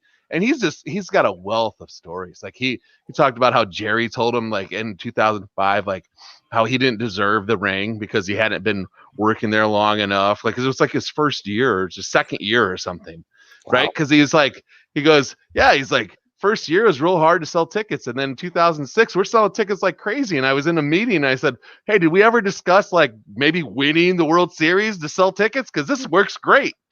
And I was like, it was just funny because he usually helps, He's a very personable guy too. And he's just a nice guy. And like, he's just a normal guy. And we owe him, our relationship with Goose Island, because he's like, he met those guys. He's like, "You guys are the same. And you drank all their stuff, so why don't we get you guys together?" It was very nice, and it makes sense. And he's not wrong. The guy that our contacts from Bridgeport, it's TJ is like he's just like one of us, except he's got like a real job. And I don't know how well we would survive like in the beer industry. Like I don't know. I couldn't do that for a living. That would be like Strange Brew or something. I'd just be like a big bowling ball walking around drinking all the time. Tough man. Yeah, that was my entire 20s. My entire 20s, I was in the liquor business. I was a liquor salesman. Oh my god! I drank every day of my 20s. I'm pretty sure. Yeah. Yeah. I mean, if there's any time to do it, that's the time to do it. right? Yeah. Well, it's crazy too because like I was like mostly wine and like so like I'd go in and be like to these mostly bars and be like, hey, like sample this, and then I'd be getting shots and like it'd all go on a company card, and I was like, sweet. Yep. Like yeah. Is Tone froze for anybody else? No, he's good for me. He's doing me. I just froze up. I know. He's like in the same. He's got this dumb look on his face for like the last. I always that's I'm not. I don't think I'm froze. That's just my face. And my dumb look is probably at my wife who decided to run a vacuum while I'm doing a podcast because that's awesome. She loves me. Dude, you got nothing because we did a beer show like after 108 Fest. We did this 108 Fest online and on the Zoom, and we did a beer show after that, the hangover show, and I was very hungover. And this guy was drinking. One of our guests, Jim, Beer Garden Jim, was drinking at his kitchen table, and his wife was like harassing him the entire time. She's like, "You're drunk. Oh my God, you're so drunk." And I was like, "Damn!" Like I kept muting him because I was like, I don't want all this business getting out there. But she was like busting his ass. Oh, it was so funny. I was like, I always joke with my wife. My wife's not a big podcast like listener, so like I'm always like, I was like, dude, we should just do a podcast, and then like it could just be a couples podcast, and you just tell me all the things I do wrong. I bet you we'd make $1 zillion. It'd be great. Let me know. I can bring my wife on and we'll be guests. But I actually tell my wife all the things she does wrong, so we'll get that all together. I don't want to be on that show, guys. I don't. I feel like sometimes it's like Twilight Zone stuff though. I'm like, don't do this, and then next time you do it, and then you're like, don't do that, and I'm like, okay, those are my two options though. So like, what am I supposed to do in that situation? Guess just curl up in a ball and run away. I don't know, one of those two. Got to do something. Jem's just look at. So Jem. maybe he was freezing up. Maybe that's something wrong with him. Yeah, Jem's had to dip out. No, he'll pop back in. I think he was trying to fix it, maybe. No, but like, so how long have you guys been season ticket holders? So me and Beef bought season tickets in 2008, but we did a partial plan. So the Sox used to have this thing, and it was called the weekend plan, and it was 27 games, and it was basically the 13 weekends, right? So you had Saturday and Sunday for the 13 weekends, and then one game that was extra. And when they started it, it used to be Cubs Sox, and so we would just sell the Cubs Sox tickets, which would pay for about like a quarter of our tickets. And so that was like the first thing we did, and then we met two dudes that sat in front of us, which are the Biggins and the Slump Buster. And they're two dudes from Northwest Indiana, and they sat right directly in front of us for that time. And so we got to talking to them. They were season ticket holders. So then what we did was we had our ticket guy add Fridays onto ours. So then it was Friday, Saturday, Sunday, every day. And then probably about, I don't know, like 3-4 years ago, we just decided to go full season. So for 2020, we decided, well, let's just not have 2 seats. Let's expand it to 4. So I got 2 seats and Beef got 2 seats. And of course, then they just don't have that season. But yeah, so now it's that. And now MSS, when did you start season tickets? I've had a plan, some type of a plan since 2013. I think 2014 I got into the weekend with you guys, and the weekends plus Friday. And then shortly thereafter did the whenever you guys went full, I might have went full at the same time. But I was not in the 108 for a long time. I was up in 508 or 507. But they never sold enough tickets to like make me have to sit in my seat. So I have a good claim to fame that I had section, I think it was 508 or 507, and it was row 1, seat 1, and I never sat in it. I've never sat in it for a game, and I had 2 years of 81 game plans, and never sat there. I think on Beef's podcast, he said something like you were trying to go to like a certain amount of games under like $500 or something like that. Yeah, like they had. Yes, there was. I did 50 games for under 500, and that was the MySoxSummer thing. I moved in. My wife lived in the city. She lived in the South Loop. And then like when I came in to visit her, we came to Bridgeport to go to a restaurant, Nana, up on Halstead in 32nd, right? 32nd. I think it's their 32nd. And so I was like, whoa, we parked literally in front of our apartment building that we ended up going into or moving into. And I was like, I could live here, because if you had been to downtown Chicago and even like, South Loop or whatever, it's or West Loop, wherever she was, it's still like congested and it's just shit. Like, I don't like that. Like, that wasn't my thing. And then I went to Bridgeport and I was like, I could live here. And so she's like, are you serious? And I was like, yeah. So like we moved in together and we got a place in Bridgeport, and I was unemployed and I didn't have, I was trying to find work and was looking for stuff, but we're right by Sox Park. So I was like, well, why can't I try to go to as many games as possible? And so I did. But I was like, let's make it a game. I didn't understand Twitter. I didn't understand WordPress. And I was like, I'm going to write a blog about every fucking game. And then I'm going to write every game that I go to and my experience. And then I'm going to do tweets and whatever. So I think I had like 800 or 900 followers like before we started with the 108 stuff. But I hadn't really touched it for a couple of years because it's a grind. And when you're working, and then I got a job, midway through it, of course. And it was a grind. Like, it was hard to like get to the end of it. And I think I went to 54 games for like $400. Wow. And it was like just scalping tickets, and people would give me free tickets, and I would go and buy stuff, like you just, you figure out. I would walk down there and go extras, and we got extra. Yeah. Like, well, how much do you, like $10. And then like the next following year, they changed it to the like $7 upper deck tickets and $15 lower. So I was like, well, now it's not even not even mean anything now. Thanks. But like, let me see if I can get to 50 games for $50. Yeah. Like Bill Veck's grandson was working for the Sox, and he sent me a thank you note like after that season. It was like, hey, thanks for doing this and like putting it out there that like, you can do this, kind of deal. And I was like, okay, I hit something here. Yeah. So like, and that was, what we had, this is the part that Beef left out of the story. We were sitting in the 108, and I hit a guy, like the wave was going around, and there was a guy sitting in front of us, and this guy had walked in, and we had noticed him because he was a rather rotund guy, big guy, was wearing like one of those old bomber jackets, silk bomber jackets, and then had on a flat cap, but he had a big like reusable grocery bag next to him. Pizza? And like he sat down in front of us, like he's probably 3-4 rows in front of us, and while he's eating, he pulls out, or while he's sitting there, he pulls out like a burrito, and he just like peels back this thing, starts just gnawing on this burrito. Then he like reaches back in later, pulls out like a sub sandwich, and just starts annihilating the sandwich, right? And we're just sitting there like, holy shit, this guy is just demolishing all this food. It was like a fucking magic show. Like he kept reaching into this endless bag of food. Like I was waiting for like a turkey to come out. Like he just had everything. And so he's continually doing this. The wave starts up.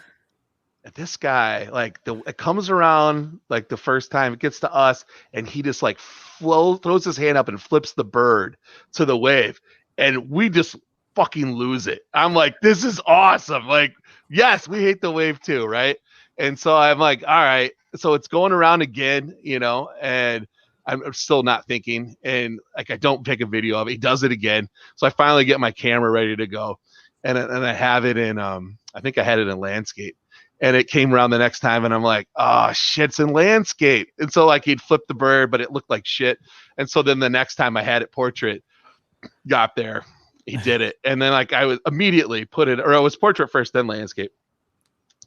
Immediately put it on, like, Facebook, my Facebook page. It just, like, blew the fuck up on my Facebook page. Uploaded it to YouTube, just went crazy. Sent it to Deadspin. It was like front page on Deadspin. I mean, it was just like this thing just started going and going and going, so much so that like I'm getting emails, I'm getting phone calls from like people trying to buy the video and try to license it and all this. And so I'm working for an advertising agency, and like I called down to somebody. I'm just like, listen, I got this video. It's got like 175,000 views, and it's been on, YouTube for like 5 hours. And they're like, don't sign a non-disclosure, don't sign anything, don't sign this, like retain the rights. So I'm like, okay. So I start looking into a lot of different stuff, and finally, it's like a media company, Jukin Media, like makes me this incredible offer. It's like 80% of profits or whatever the video creates, you get, and then you get like so much money, after, which is really funny because it went really fast, it grew really fast, like at the beginning. And then now it's still, I don't think has over like 500,000 hits.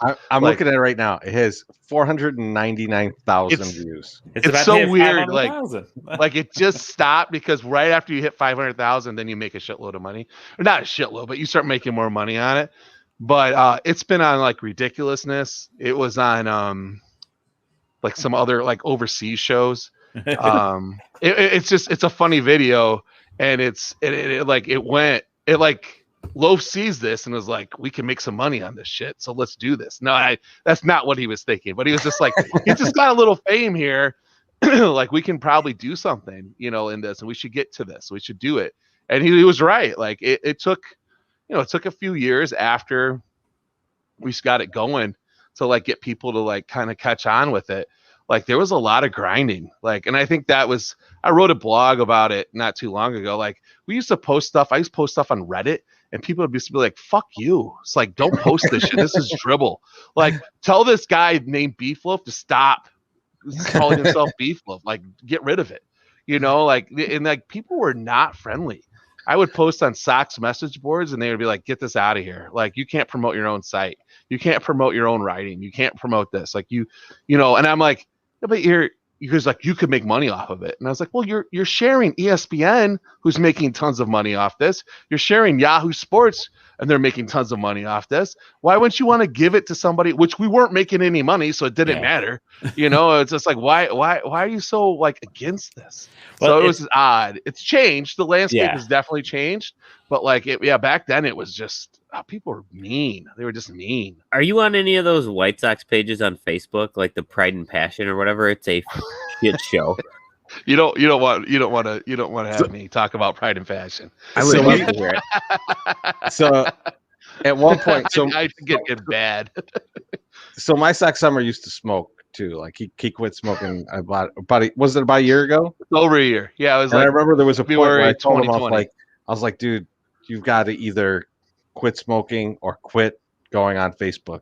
Like they're two equally unhealthy things for you. You need to stop one of them. So he stopped smoking. So I guess he's still hitting Facebook up. Well, it's wild. It's wild. Those pages are like so goofy because obviously I produce a football podcast, but it's two dudes that played in the NFL, and like they get like actual guests. Like they'll get somebody like the tight end from the Steelers, right? So I'm like, I'm part of every like team's group. So I'm like, okay, you got a decent following. I'm like, hey, we do these live. Like if you hop into the YouTube, you can ask a question, and like a lot of the questions get asked to the player. So I'm like, where else is anyone getting this fucking access? Right. ESPN's not being like, hey, I know you're a Steelers fan. If you want to come ask Eric Ebron a question, have fun. Like it's not happening. Like, so I'm like, and then like, you post it, and like probably one out of every like 3 times they'll get the whole thing, like, you can't promote your stuff. I'm like, dude, first off, like, you guys are fucking idiots. Like, so dumb. Like, it's annoying though. You're like, also like, that's the demographic for it. Like, yeah, no. When I did the MySoxSummer thing, like, there was a contingent of people that are like, he's in here begging for free tickets. And I had never asked anybody for a ticket. People would give me shit all the time, but I never asked for it. Yeah. And then like, the next, the 108 stuff is like, oh, now you're trying to profit off what you did before. And like, you're selling t-shirts on your site. I'm like, okay, great. Yeah, I'm paying, whatever the money is. And it's like a $5 markup. So I'm making $5 whole on this. And like, I'm taking a risk by printing a fucking shirt. Yeah. I'm like, I don't know. It gets to be, it was not discouraging, but you see who people really are at that point. And then when you finally like have a little clout, I guess, and then like you get a little bit more fame, and then people are like, oh man, I love your shit, I love this or whatever, and they're like, you're so awesome. It's like, yeah, and you wouldn't let me fucking post on your stupid ass Facebook page, like, so I could get like 8 more like people to read my blog. Yeah. Fucking prick. They should be like, hey, you can't share any of my stuff.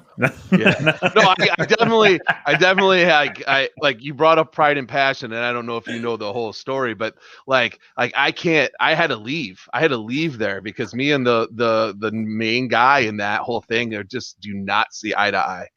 And Duda, yes, and he made one comment at the like when we were going at it about something on one of his sites on the site, and he said, yeah, no one listens to me like no one listens to your podcast or some bullshit. And I was like, you know what? Fuck you. Like, I what am I doing this for? So I went through and he had an interview. We did an interview with him. One of our first ones, deleted it. Any mention of his name anywhere, deleted it. Like, I just went through and just got rid of everything because, I'm like, fuck this guy. And then he called me, I can't remember what it was. It's somewhere. And somebody's like, you better not talk about people, blah, blah, blah. Like, it was in a comment section or something where I don't mention anybody particular, but he took it very personally. So like, you are a, and then bitch was the name of the person's name. It was like, you are a bitch. And I was like, yeah, I'm a bitch. So luckily I haven't run into him since then. So like, it's been real lot of fun. Like, it's been real easy going. I probably have calmed down because it's been 2 years, but we'll see. Well, it's not like you're hard to find. Right. No, he never came over. See, that's the thing. Like, a lot of these people, they want to like latch on to some of it, that type of fame-ish thing, but they don't really come in and like participate with us in the section or do anything. So it's fun though. I mean, the people that do are awesome, and we've talked about it. Like, you can tell within the first like 5 minutes why they're fans of yours. Like, they're either sloppy drunk or they're like just talking about like early 2000s internet porn with me, or like just like weird things, like these like little vibes, like they just drop something on you and you're like, oh yeah, okay, yeah, all right, now I know why you like us. Like, I get it. You're like, what's my people? It's my yeah. And then, but see, Chorizy and Beef don't get that. They come up and they give them baseball stuff, like they're like, hey, what do you think about such and such and that, or music. And with me, it's like internet porn. So that seems to be my wheelhouse. Hey, everyone's got their, everyone's got their niche, Hey, so I mean, randomly speaking, you ever thought maybe you do one of the Sunday soaks, live stream it to Pornhub? I mean, you got from the OnlyFans. Have you guys done? I mean, we've talked about putting those there. 3 bears in a hot tub. 3 bears in right? a hot tub. Yeah, was the title that I wanted to use on it. I still think that could get some clicks. So we'll see. Maybe we need more of a niche site than that. The Mormons might like it too. Sunday soak. Well, hey. Well, it's not that kind of soak, but. By the way, the funny thing is, when we had Beef on, he was like, no one's doing hot live podcasts from a hot tub, and then apparently that's like the hot trend now on Twitch. Really? Yeah. Oh, it's like maybe we need to go on Twitch. Hot chicks in a hot tub just doing. Oh, well, Twitch we're not a hot chick. Well, see, yeah. I mean, hey, that's a good idea. Hey, but if there's dudes looking for hot chicks, there's got to be dudes and ladies looking for hot chicks in a hot tub is tired. Fat guys in a hot tub wired. That's a shirt right there. That's a shirt right there. Look at that. You guys, are you both Detroit Lions fans? Yeah. Or is it okay? So there's a chick that does a hot tub thing, right? That from the Detroit Lions. Yeah. Tailgating? Like Carl is like friends with her. Carl was in one of those videos. So is that a legit thing? Like, did you hear about that before Carl did it, or no? The only thing I knew about it was from when Carl did it. Okay. All right. Well, now I feel like, now would you consider yourself like a diehard Lions fan? Like, are you in the fan groups and all that bullshit, or? I'm probably more White Sox. Are you more casual? No, I'm a diehard. My wife's down here giving me a look like she can't be around me on Sundays, but I'm not as deep into Lions Twitter as I am into White Sox Twitter at this moment, I guess. I was gonna say I'm super diehard, but I also am not in the fan groups because I think most of the Detroit Lions fans are a bunch of fucking idiots. But yeah. I mean you have to be a fan, I guess. Well, it's just like every game. It didn't matter, like, you know, when we had Stafford, it was like they could win or lose, and it'd be like, oh, we're overpaying Stafford, or like Stafford's my Jesus. And it's like, dude, guys, like, it could just be in between. He could just be a good quarterback. I mean, I just was wondering because I know that like when we saw that video, we were like, oh, we got to come back strong, and like we donned ourselves the #1, you know, Chicago hot tub sports related show, and like it was like that we had to take the title because we're like Barstool's coming for us. So like if we don't stake our claim and like piss all over that corner, you know, we could get fucked up. So we have to take this. I mean, they're building that new office. Are they going to have a wing for the 108, like a 108 section? I mean, if they do, they better have a fucking hot tub in there, and they're not allowed in it. Only Dave's allowed in it. Yeah, because Chief, I don't know if you know Chief, but Chief's very good looking and too skinny. Like Dave at least is like kind of weird looking, and like you know he's short and like kind of he's not ugly or anything, you know, but he's not like great looking. So I don't feel threatened by him. Chief, I feel a little bit more threatened by because he's kind of better looking and skinny. I think Eddie got the best hair though. Eddie's got the best hair. He does. They make him wear a hat because they don't want to be shown up. Why he's always got a hat on. That hair game is strong. So they won't let him show it. I guess rank the Barstool Chicago guys by looks. Like who's Eddie #1, Carl #2. Dave 3, and then like Carl. Like, did I say Carl already? You said Carl twice. Carl's the best. Carl's 4. So I don't like Carl. So you said Carl twice, but Chief none of the times, and you talked about how good looking Chief was. Eddie, Chief, Dave, Carl. That's what I meant to say.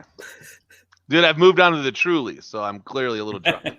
So I'll just go with yours. That's a good rank. Are the Trulies hitting hard? Is that No. Did the other bars, the other beers are actually a little like this was a 7%er, and I think this was like a 6.5. So like that's kicking in. Nice. But yeah. So I won't get too crazy though, because Chorizy's here. He usually can holster me pretty good. Like when he tells me to calm down, I usually calm down. Is he the dad of the 108? I'm not hosting this one though, so I got no control over you. He's definitely the guy in the podcast that can rein us in. Like he can do things that me and Loaf will be like, okay, we should turn it down. Because we get me and Loaf are the ones that I think get a little bit fired up, you know, and get a little crazy, and then definitely go off the rails. Like we're the ones that will take it off the rails willingly because they're like, you know, it'll just go get nuts. And then he's like, "What the fuck? We have an agenda. Like stick to the agenda." So, but he never says that, But like, need to like just kind of guide MySoxSummer back. Like he'll like we'll ask him a question. And he'll start to answer it, and then he'll think of something else that's related. And then by the next thing you know, we're like 7 steps away from it. And I'm just like, how did my question about Billy Hamilton turn into a conversation about Gianna Michaels? Yeah. I'm in on that one. I'll take that. I let him get into it a little bit, and then I got to rein him back before. Whoever's the fan of that, I'm with you guys. That's pure talent, that Gianna Michaels. I'll tell you what, that's pure natural talent with her. They don't make them like that anymore. I mean, well, they do, but like she was just like a once in a lifetime talent. First ballot Hall of Famer. First ballot Hall of Famer, 100%. Yes. She's also like kind of like Pete Rose. I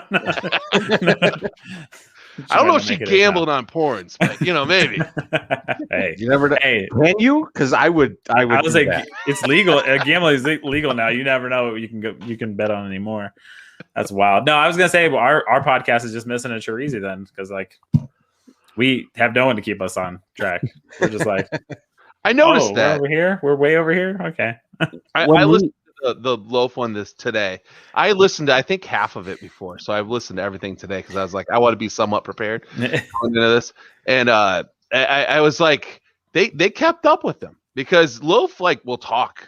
Yeah. Talks like he'll talk loud. And loud, yes. And he does Like he's overbearing, but you guys like definitely put up with him. The one bullshit thing is though, is that he didn't know who Theo Vaughn was. And I was sitting there going, oh my God, I know Theo Vaughn because I met him because I lived out west and he was at a comedy club that that I knew and I met through. And I was like, you're the Real World guy. And he was like, yeah, that's me, you know, and then he got more popular after that. But like, yeah, it was just interesting to be the, you know, oh, you're the Real World guy or Road Rules or whatever the fuck he was on. Was he Road Rules? I don't remember. He was Road Rules. He seems more of a Road Rules type. But then you got like the guy from like WWE who was the Miz. He was Real World. Yeah. And the lady who's married to Tom Segura, Christina P., she was on Road Rules too. Yeah, they're all around us. Like I was at a Me First in the Gimme Gimme show at the Troubadour in LA. And this guy, I was with a buddy of mine. He's like, dude, this guy next to me looks familiar. And I was like, oh yeah. And so I look over and I'm like, yeah, he does look familiar. And like we were sitting there and we're just watching the show. And all of a sudden he turns back to me and goes, fucking Real World, dude. And I was like, oh my God, that was Derek from the Real World. And then we looked back and it was like Derek, some other chick from the Real World, another chick from the Real World. We're like, oh, this is insane. We didn't say hi to him though, because they're not really famous. So we're just like, hey, let's leave you alone. We'll enjoy the Troubadour show here. First off, I was like, I tried to get like, I think I would vibe really well with this entire podcast because I mean, like Me First and Gimme Gimme. So that was like my baseball. That was my baseball jam music, man. I love those guys, dude. They were so good live too, and like my one buddy was like a big fan of them, a big fan. And so every time they came through LA or Anaheim, he was like, "We got to go." I remember when they did like Sing My Country. Was it Country or something? I don't know, the country album. Yeah. They were all dressed in like country gear and had like straw all over the stage. And then Fat Mike, like that was my first experience. Fat Mike's just like slamming Guinnesses and smashing them on his head and playing like fucking Jolene, you know, and you're like, this is insane. I'm like, I have to buy this shit. Like, and I did. And then I downloaded a bunch of the other shit. Like they're just great. Only the Good Guy Young by Me First in the Gimme Gimmes is just one of the best covers of all time. I just love that. I could just listen to that a million times in a row. And they played that bar mitzvah, and he's like, we have dozens of fans, and they're dozens all over the world. All over the world, we have dozens and dozens of fans. They were awesome. They were great. I always forget the name of their CDs, but like the one that has a Danny song on it, like that was my like junior baseball, high school, like that was our work. We'd throw it on weight room. That was like we just listened to it all the way through, and that was our workout music. Our coach would be like, "The fuck are we listening to?" I was like, I used to listen to it at the gym too. So yeah, I mean, it's because it's fast paced and it's moving and it's songs and you're like, yes, like I can run another half a mile to this. Yeah, damn right. Hell yeah. Shiflett played on a bunch of those, right? Who? Chris Shiflett from No Use for a Name and Foo Fighters. I'm pretty sure. Oh yeah. Yes, he was on a lot of those. Yeah, it's crazy. And then like the lead singer was like just like an intern at like a record label. Oh, was he like the Epitaph intern or something? Yeah, that's awesome. Like Spike was his name. Yeah, he's a wild, crazy though. Gotta love the music. So I know me and Gems were trying to figure out a good draft, and I was like, I wonder, like, I wanted to do something baseball related, but like, I feel like both of you guys are music guys, and Gems isn't a music guy, so I think we could beat him. But if we want to figure out I'm known to make a few wild draft picks. Fucking this dude picked macaroni and cheese as a topping on pizza in our pizza draft. So oh my god, the fuck! In high school, I used to like going to CC's Pizza before they went bankrupt. What pizza? CC's. Oh, fucking CC's! Terrible pizza, but their macaroni and cheese pizza was my favorite. Oh Jesus Christ, dude! I would have gone with the chicken Alfredo pizza over the mac and cheese pizza from CC's. I just like mac and cheese. So this is not a pizza, but when we were working with Bader Brow, when we first kind of got started, and before we drank them out of business, they had in their brew pub, they had a mac and cheese waffle. And so it was a waffle with like mac and cheese on top and bacon. And man, that thing, you have a couple beers and then you order that. Oh man, you could crush like 2 or 3 of those, and you just want to fall asleep for 6 days. Yep. Fantastic. I was like maybe like a year ago, I realized you can make anything into a waffle. You just stick it on a waffle maker and make anything a waffle. But if it's a sandwich, it's a panini. Yeah, true. So life hack for you. If you got some leftover French fries, man, you put them in that waffle press. That's a party. Especially those Popeyes French fries, those Cajun fries. You throw those in the waffle press, man. Like they old. Whew, those are fantastic. Now, cleaning that is a son of a bitch, but it's worth it for the deliciousness. Somebody made me. We had like a bunch of pizza left over in college, and just one of my. How does that even happen? Seriously, I mean, this is. First of all, I'm calling bullshit on this story. Like, I've never been anywhere in college where there's a whole bunch of extra pizza. That did not happen one time anywhere I lived. We were incredibly lucky. So we were all in these townhouses that were literally side by side, and one girl that we knew, she worked at Onions, so she would always bring everything at the end of the night. So all of the pretzels, everything. And then we had somebody else who worked at I believe it was it's not a Papa John's, but it was like the local Papa. It was like Papa, whatever the fuck local thing it was. Papa Jeff's. Yeah. And then she would just come over with fucking 15 pizzas. Oh, well, so we'd always have leftover pizza. So the next, maybe 2 days later, we had all these pizzas, and dude chopped up all into little chunks, threw them in a casserole dish, broke a bunch of eggs. Fucking, we had pizza casserole. Damn! Oh wow, it was wild. But man, those were the days, dude. Yeah, we did some stupid shit in college. It was no, that's what you're supposed to do in college. That's why it's licensed to have fun and be free and do stupid shit and hopefully not kill anybody. Yeah, I mean, did you guys have any crazy superstitions when you guys played baseball or any sport that you played? Well, so yeah, so I didn't play baseball in high school. I played basketball and soccer. I did have a superstition in soccer where those big ass socks that you wear over the shin guards. I didn't wash those until we lost. That's a terrible idea. Just a goddamn awful idea. Of all the bad ideas I've ever had, that's top of the list. Because we went on a 6-game winning streak, and my feet should have fallen off.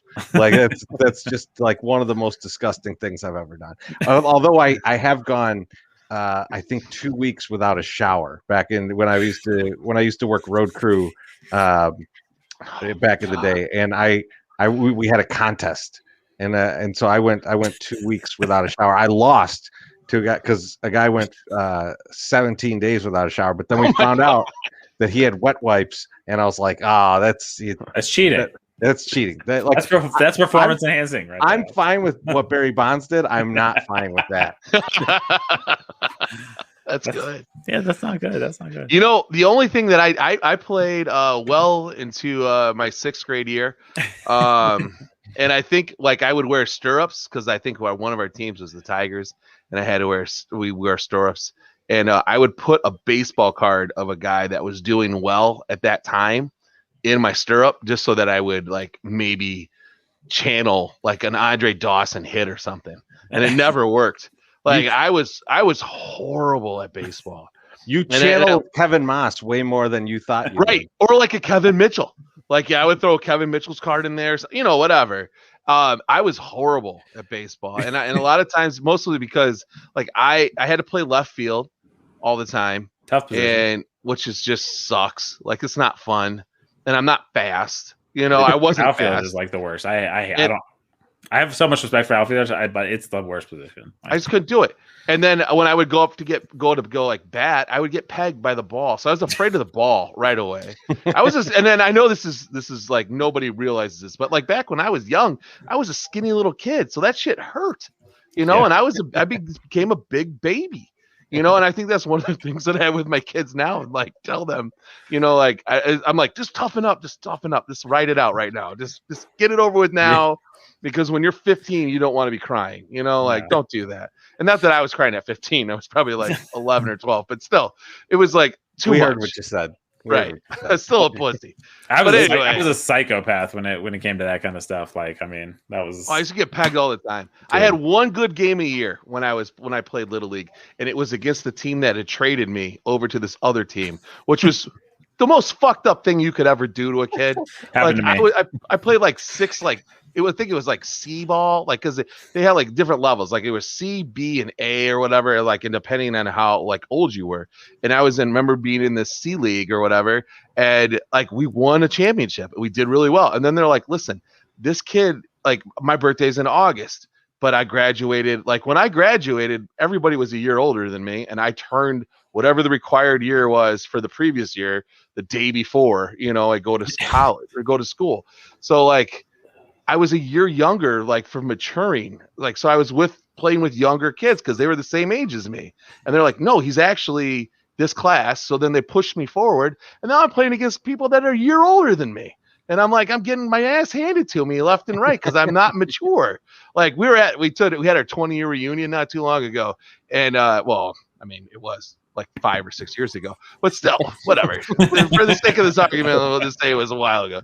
And we were down in this friend of mine, like her mom was selling her house, so she had this big banger party, and we were just getting hammered. And one of the guys from the football teams was like, Jesus Christ, if MySoxSummer was this goddamn big, we would have won state.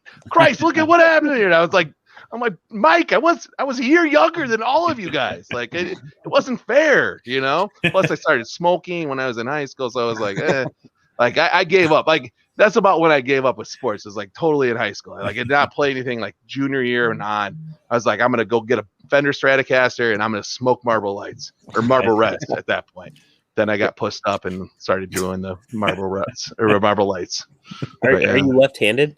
No, I'm not. I know that's a big thing for you guys. Like I know I can't even. No, I don't do anything left-handed. Although I smoked left-handed. Like I could smoke really well with my left hand, but not so much my right hand. We'll add it because to you're used to the going on on the window of the car. Yeah, I wonder what episode we're going to finally get our first left-handed guest. We'll see how it goes.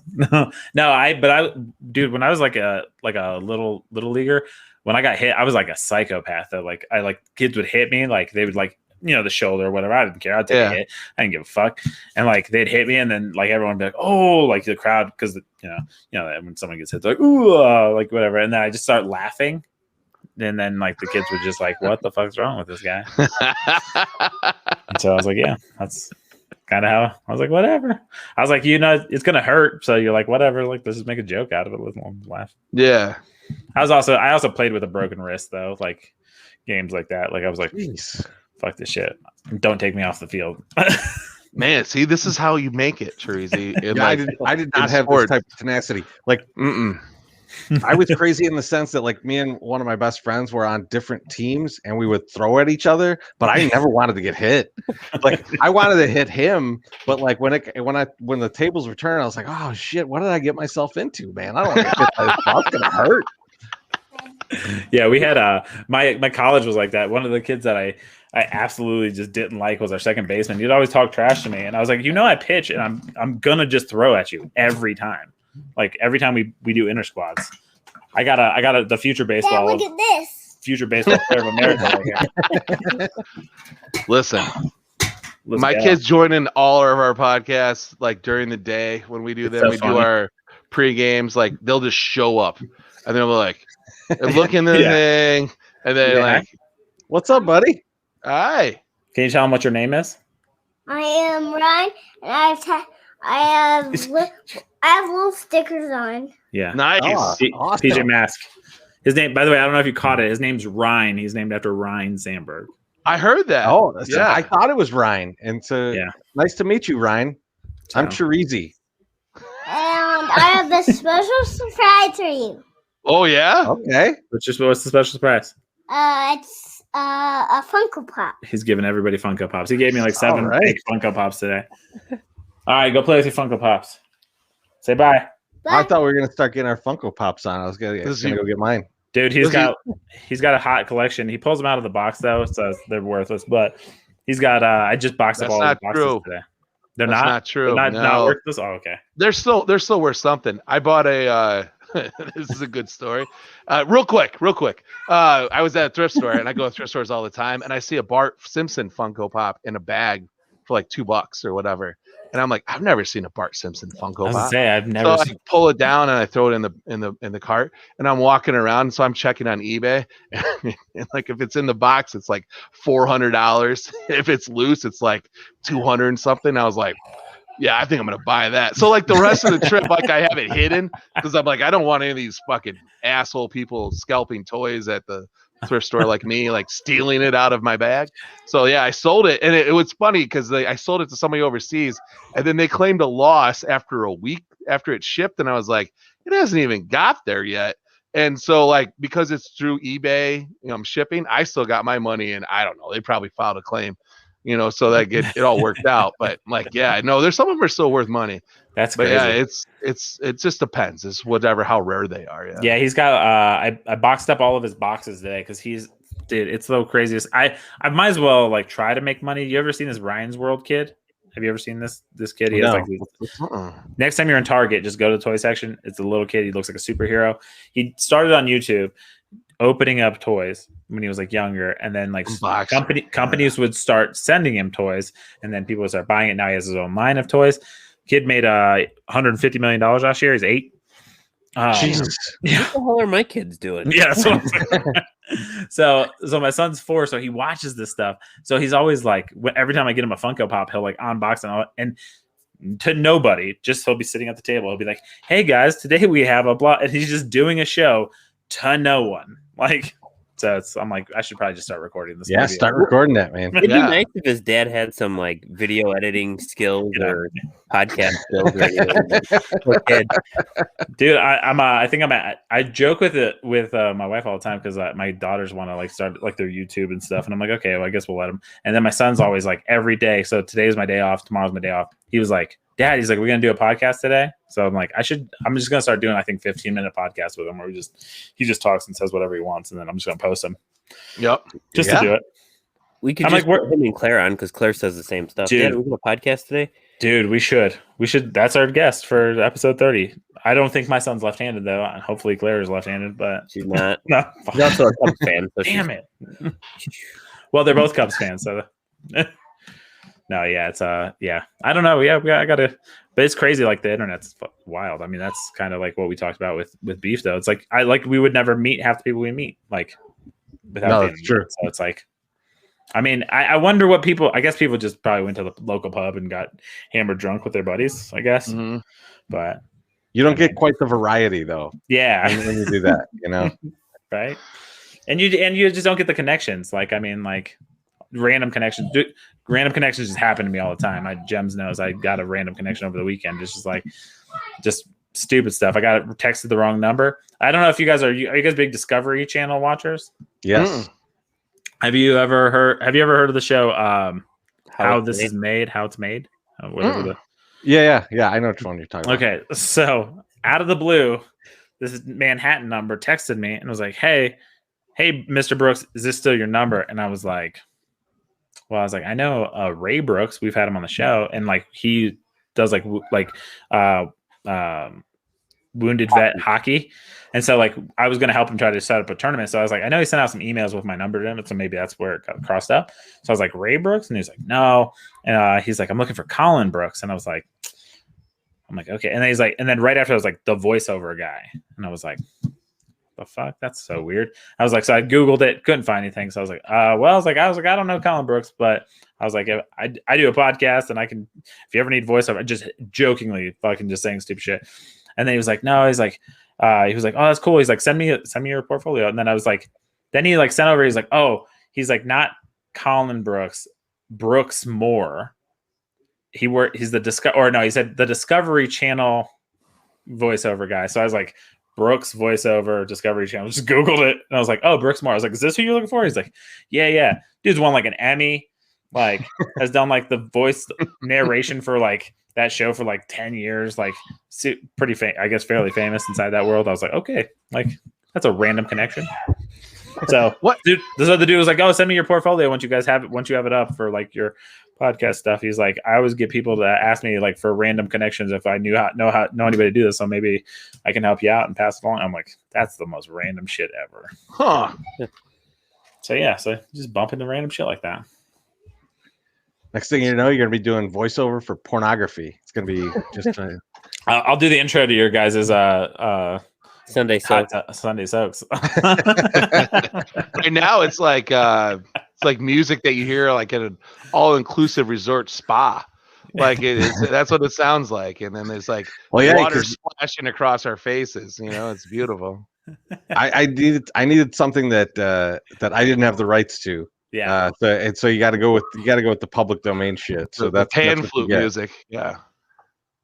Dude, you get some like funky like royalty free ones, man. You're like, what in the hell? And then some of them you're like, why aren't you just actually making money off this? What the fuck are we doing? You get one of those bucket drummers to do it that are out in the stadium.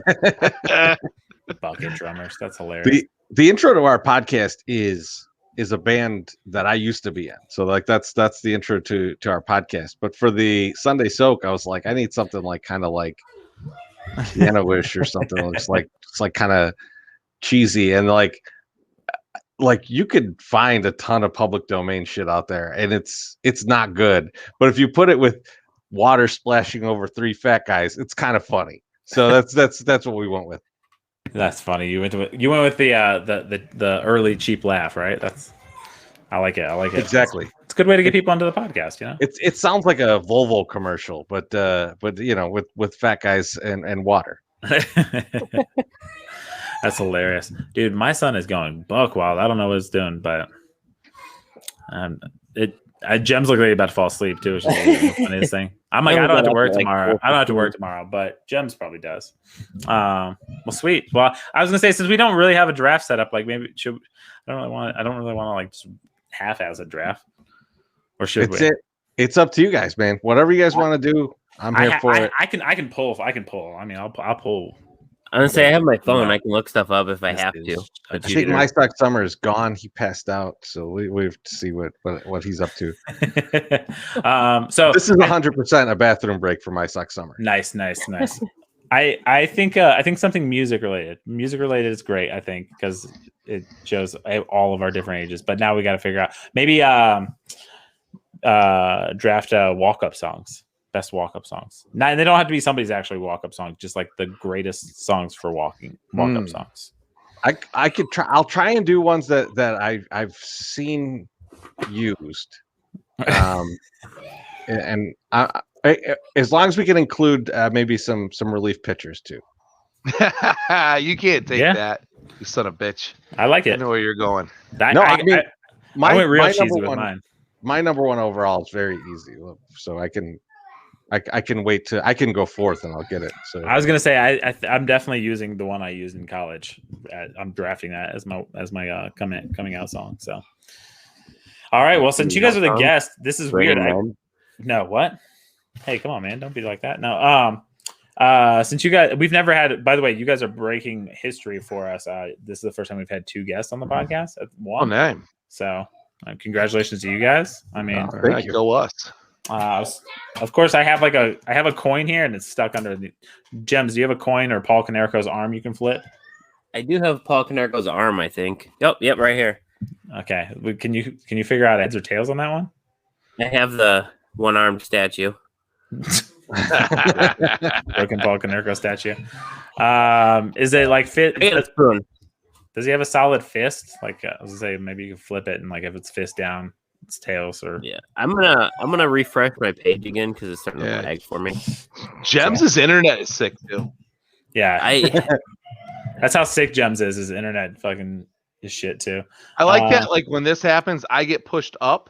And yeah. then when he comes back, he goes in the other corner. Yeah, it's weird. And then I end up getting go last. I actually have a quarter. Nice. You want me to flip it? Yeah, you can. I actually manually moved everybody last time, but then I forgot that because we had two guests. Luckily, I was like, I turned the names on, which I don't normally do. I usually post edit that. So I was like, I don't even need to move anybody.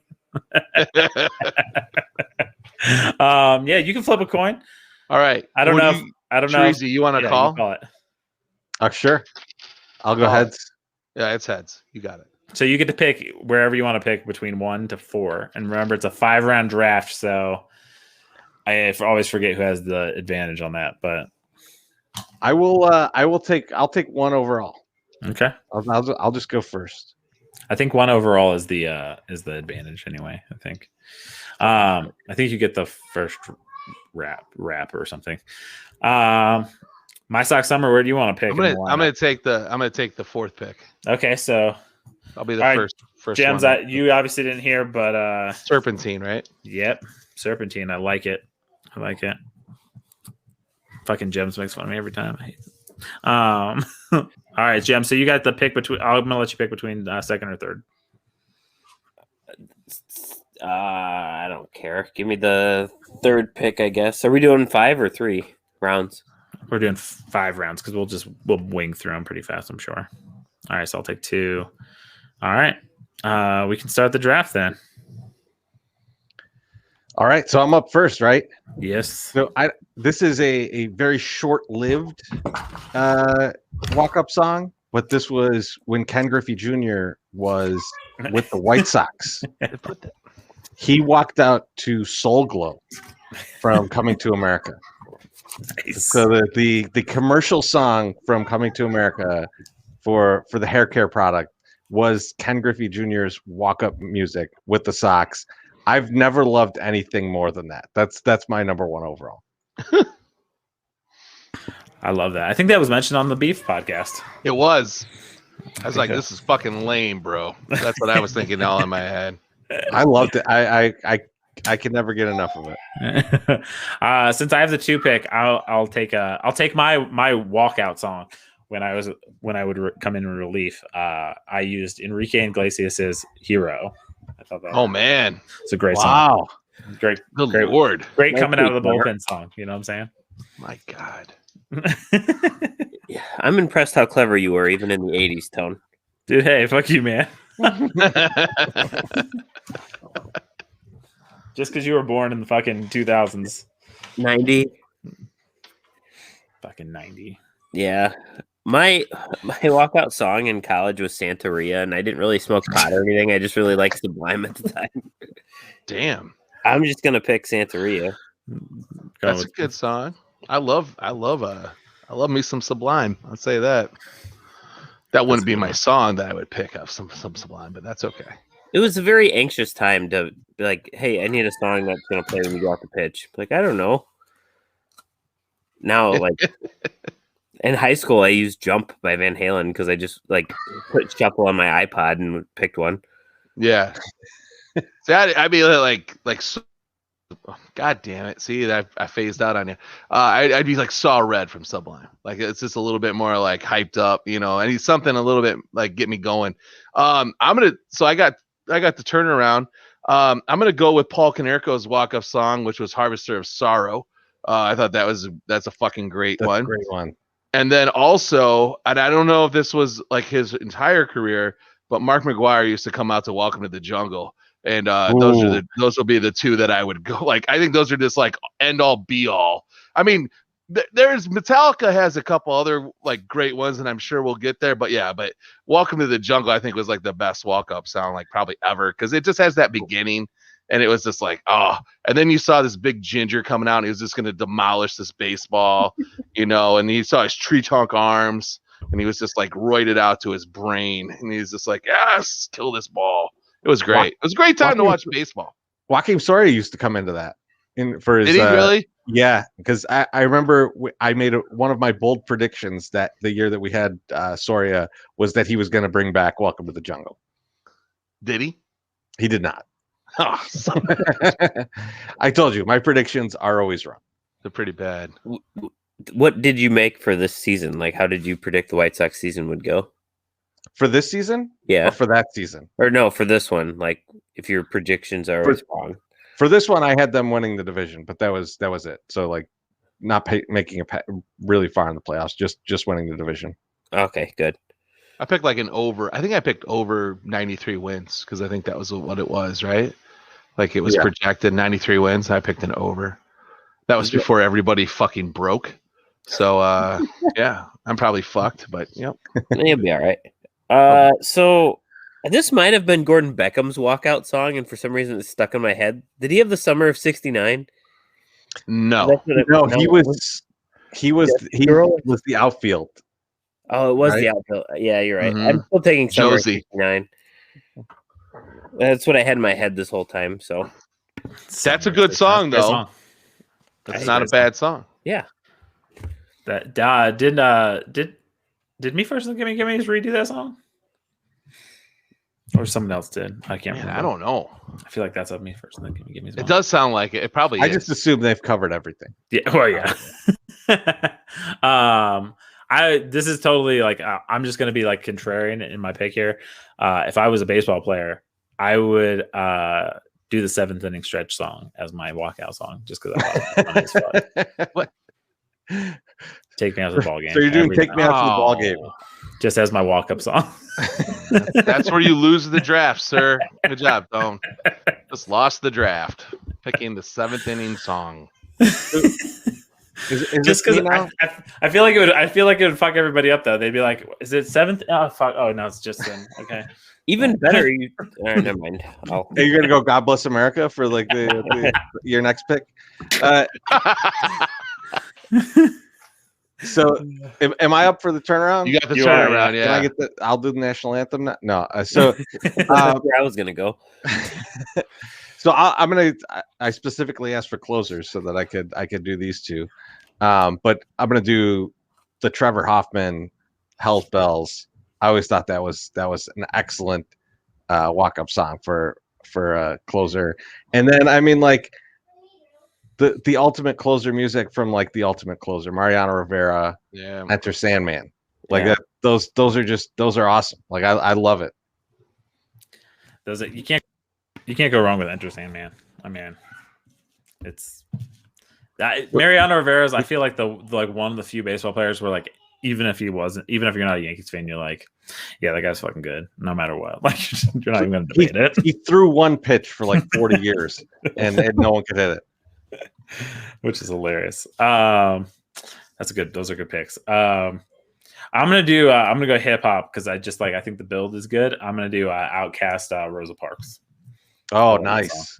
That's great. Just get you going.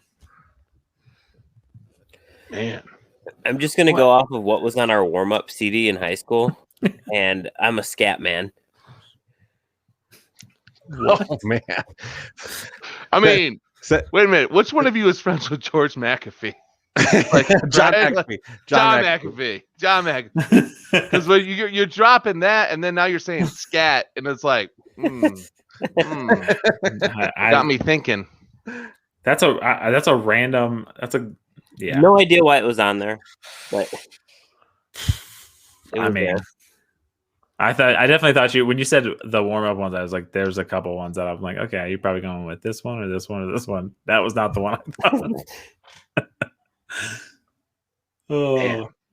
It's the MySoxSummer bend here. The turnaround. I'm looking up other ones, but I'm trying to stick with ones that I've seen and I know, and I don't always have to be Sox players, but going to 70 Sox games a year, that's usually what you get. Yeah. So as Tyler Saladino used to come up to Old Thing New, which was a remix of a Biggie Smalls song, and something else. So it was like some horns and shit. It was good enough for me to go, what the fuck is this song? I need to go listen to it. And I still listen to it, and I've listened to it longer than Tyler Saladino was a White Sox. So that's good. And then Addison Reed, when he was with the White Sox, used to come out to Ball with the Ball by Kid Rock, which was just people have loved that. Wow, that is an awful fucking song. It's just a great like run out to music, And so I'm gonna have to go with that one. That's not a bad one though. The build is really important on that one. Well, yeah, and then because my name is, and then you're like, okay, here it comes, and then like literally like, listen, the White Sox fan base still wants to hear Thunderstruck. So you can't go wrong when you play Kid Rock. Political aspirations and opinions aside, Kid Rock still made some pretty good bangers back then. Like Cowboy, that's fucking great. Yeah. You know, that's a great song. Now it's not as much fun because he's kind of a turd. But before he was all right. He was an all right guy. I feel like that's a good one. Probably Kurt Schilling's Walk Up. Yeah. It's terrible. Jesus. Gems, what starting with S song are you going to pick this time? It's not a starting with S song, and I was running out of ideas that I could create on my own. So I Googled walk up songs, and I like Joe Kelly's walk up song, which is Party Up in Here by the recently deceased DMX. That's a good one. Man, not bad. That DMX monster truck, though, man, that's something. That's like, did you guys see that? No. When he got brought into like the so when he passed away, they brought his casket to, it was like wherever the Nets play, with whatever in Brooklyn, and they showed up with his casket in like a monster truck, and like just rode it down the street to the thing. It was fucking ridiculous. It's not hard to find. You guys go take a look on the internet. You won't be disappointed. My real question is a legit. I mean, I feel like they disgraced him by not coming in on ATVs and on wheelies. I mean, no. Don't worry. There's cars. Okay. There's people riding all around it. Okay, then we're good. Man. I'm gonna go with a classic here. I think I'm gonna try to bring myself back from the take me out to the ball game pick. Which Good luck. Give me a Black Betty. That's a great. That is good. Classic By Ram Jam. Can't go wrong with that one. Yeah, that's a good song. I listen to that almost semi-weekly. Gems probably never heard it. Oh man, it's a good song. Sorry, I was Googling. Gems, have you ever heard of Black Betty? Black Betty, Bam Bam. Yes. Oh my God. No, I haven't. I was gonna say earlier, like the sad thing is like he pitched to Santeria, but that was Sublime with Rome. That's just all he knows. He doesn't even know the real Sublime. Oh, but man, the Ram Jam, the guys that did Black Betty, look up that video. Yeah, and it looks like every guy that might have fixed your computer back in the 80s. Or a guy that works at your local gas station. And like literally, like the video is the best because they're like outside of somebody's house and they're just rocking out. And you're like, they were just like calling their friends. They're like, just come over. We're shooting this video. Please just hang out while we're doing this because it's going to be so weird looking, but please just be here. And so there's like one dude in the back, like this grooving out, and there's chicks there. And I'm like, man, they probably drank a shitload of Strohs while they were filming this video, and it was probably awesome. Gems has brought up the monster is this truck. The DMX? Oh my God. Is he really in that coffin? Yes. Oh my God. Gems came through. What'd you Google for that? DMX monster truck funeral. Nice. Man, DMX everyone should have. That's how everyone should go out. That's what we're gonna do for you, Chorizy. I already told my wife that I would be disappointed with anything less. Okay. What if we do like one of those little kid ones that you can buy? Like, can we put you in the back of one of those? Yeah, Power Wheel. Oh, dude! Now I totally got it. See, if he somehow tragically passes away, you get him cremated. You put a little casket on one of those like RC ones. Oh yes. During a game, you throw it on the field, and then he's like streaking on the field. Yeah, I'm in for this. This is the way he goes out. Ride the thing around until Billy Hamilton kicks it into the gutter. When I drown you this weekend in the Sunday soak, that's what we will do. It's fitting. Am I up? Yeah, you got your last two picks. Am I up? So okay, I'll go with. So this was mentioned earlier, but not taken. So I'm gonna go with the Gordon Beckham walk-up song, which is the Outfield. Your Love.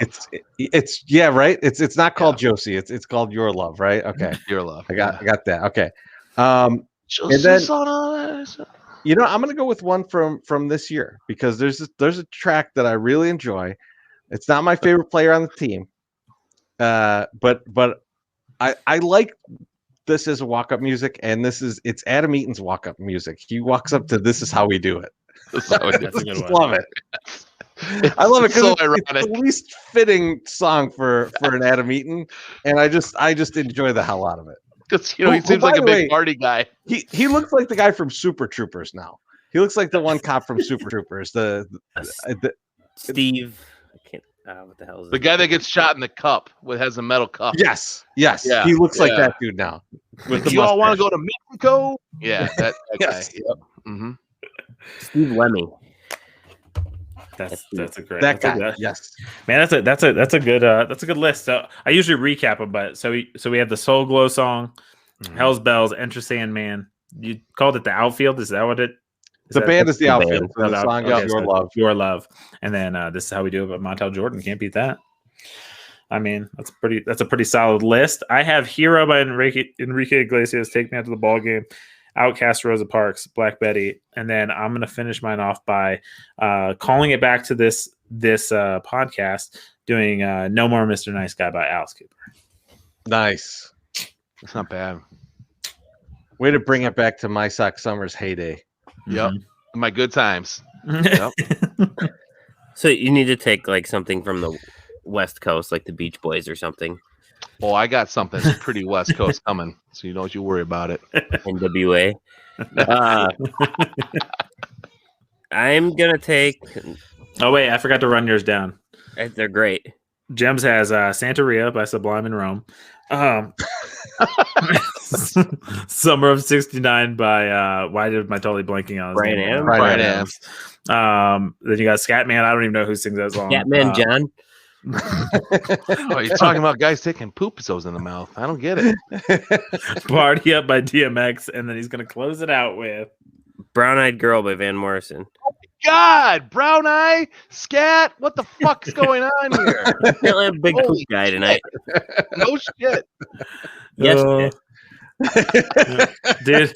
I'm surprised you didn't get the Cinnamon Toast Crunch hot Carl guy. Wow, Man, would have been the whole thing. he's awesome though. Yeah, He married Topanga. You gotta give it up for that. That's pretty awesome. High school sweetheart too. Mm-hmm. Yep. Brought it back. Yep. It's impressive. So my last pick is a band. I'm just gonna go with if I was either a pitcher or a pinch hitter, because I don't think I could be a star. I would only be like in pinch hit situations or like a closer type thing. Is gonna be from the greatest band ever fronted by a rapper, Body Count. And the song is "There Goes the Neighborhood." I mean, that like those opening chords, the burn,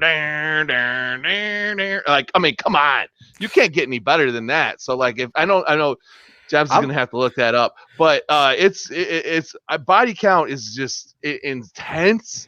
They're insane. I am probably the only person in their 40s that listens to Body Count while they're doing dishes and their kids are getting bathed in the room next door. But like, I still that record is one of the best records ever. And it was a great, it just made a mark on me, and it's still there. It's still there. Am I totally, I don't know why I'm like, I'm not blanking, but like, was Body Count always fronted by Ice-T? Mm-hmm. Yeah. Okay, Yeah. And they're still around. There's a video. Yeah, they like put out a new album like last year. Yeah. And they were at the Troubadour, and like at the end of the show, like Ice-T brings out his wife Coco, and like she like gets topless and is dancing on the stage. Like, it's the most insane shit. Like, he's like, "We're still freaks. We're freaky. We'll keep doing it." And it's like, man, like, he's in his 50s and he's still like just like bringing the pain.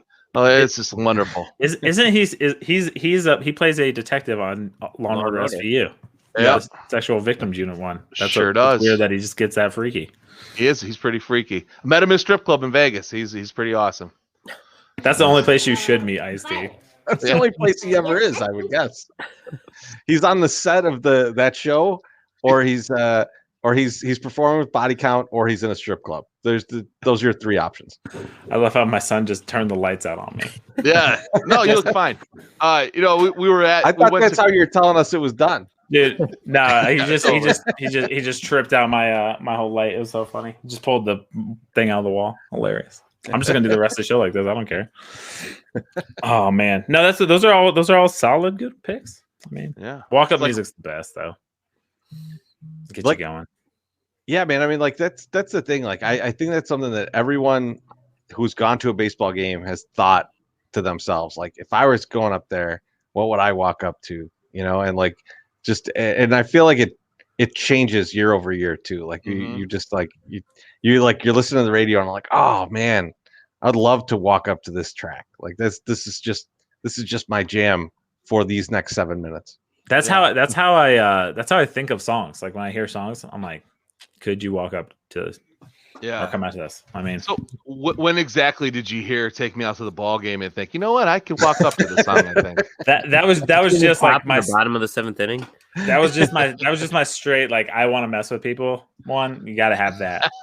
It's got to be the Ozzy Osbourne version where he doesn't know all the words and he's just like he's kind of just mumbling through it, and you're just like, is Ozzy just gonna fall out of the out of the stands here? Does every stadium do "Take Me Out to the Ball Game" with their people, or is that just the Cubs? It's just the Cubs. Like, okay, so, like, yeah. I mean, like, I was gonna say, because I would take it to the extra level and get one from each stadium, and then when I played in that stadium, played their version. Yeah, I feel like, one. I feel like if anyone else is doing it, where they're like, there's a guest doing it or someone, like, I think it's just that's kind of ripping the Cubs. That's kind of always been their bit. Do the Cubs even have special guests anymore doing it? Or I don't know. Is it like for a while? It used to be like every game they had somebody do it, and I think they played it out, and I don't think they do that anymore. But I don't know, because usually by the seventh inning of the Cubs game, I'm fucking pretty hammered. I don't have the Marquee network, so I don't know. I think they do it. I have it. I think they have like the Tupac holographic version of Carey do it. That would be dope. Christ. I want to party. I want to party with the holographic Carey. I bet he's got some great Carey could still outdrink me. Like there's no chance that I could outdrink him. Isn't that how he died? Didn't he get drunk at or did he have a stroke or something at the restaurant? And, like, I mean, he was like 600 years old, man. Like, yeah. But there's stories of that dude drinking, man. It's wild. Like you'd have to, like, if you went to dinner with him, I think it was like 2 or 3 martinis you had to have before you could order. Like he wouldn't let you order food until you had like 2 or 3 martinis. And like that's a lot of vodka or gin, whichever one you're gonna go. Especially since doing shows like or doing the games every day. Like, I mean, he's doing at least 80 plus games, and then he's still going like that. Jesus, he was Stoney, wasn't he? For the end of his career, for a long time. That's crazy. Stone waxes poetic on Harry. He liked Harry, I think, because I think it was like because Harry made him look good, like because Harry was just a mess.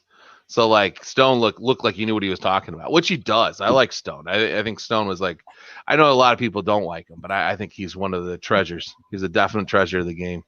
He's a nice guy. He's a 108 guy, so that helps a little bit too. So. I know who's not a treasure is anybody in the booth for the marquee Cubs games. They're garbage. They're trash. What, Boog? Boog's no good? Dude, my wife's a diehard Cubs fan, and like we watch the games, and I'm just like, these guys have no clue what the fuck they're talking about. I swear.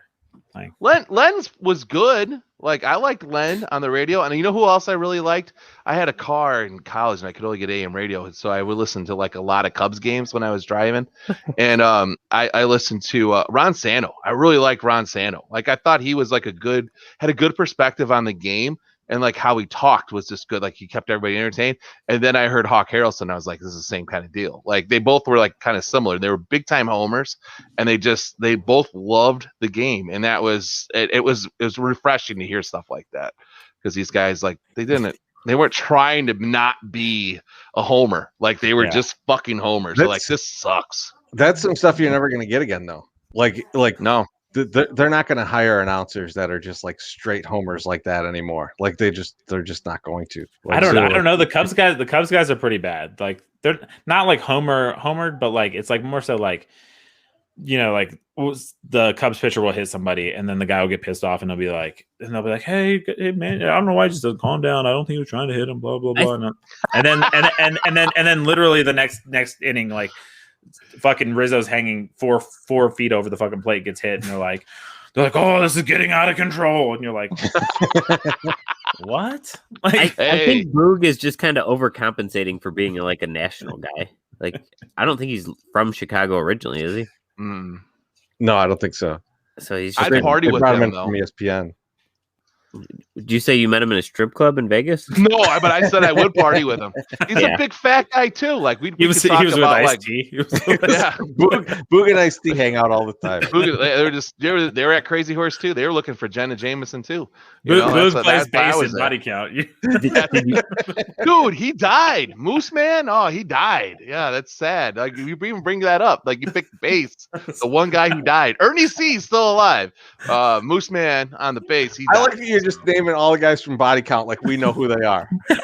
I was legit just trying to remember Ernie C. I was legit just trying to pick the instrument that would have been the easiest for someone who couldn't play to play. Well, thank you, Tom. I appreciate that. Yeah. Chorizy-E's a bass player. Did you find Jenna Jameson? No, but that's why we were at Crazy Horse 2 because this is it, and this is my last story of the evening, folks. But no, we went to Crazy Horse 2 because that's where Jenna Jameson was. I had gone out to Vegas for the year 2000 turnover, right? Like so, 99 into 2000. Where me and my buddy were like, listen, if the world's gonna blow up, we should probably go someplace really cool. So we went to Vegas, and my buddy's parents had just moved out there, and they had a big old house. So like, please come out, and it was awesome. Like we had a great time, but we were there for 10 days, which is far too long to ever be in Vegas. But that was okay. So we were there, and I'm like, dude, I want to go to Crazy Horse 2 because this is where Jenna Jameson like got her start, like as a stripper. And so they're like, cool, let's go. So we go, and while we're there, they're like, hey, if you want to, free shirt with a lap dance. And I was like, oh, I want to buy a shirt. Why not get a lap dance and get a free shirt? 2 for 1. This is my brain. I'm great. Every girl's gone except for like one chick, and she's just standing there, does not want to do this whatsoever. And I'm like, whatever.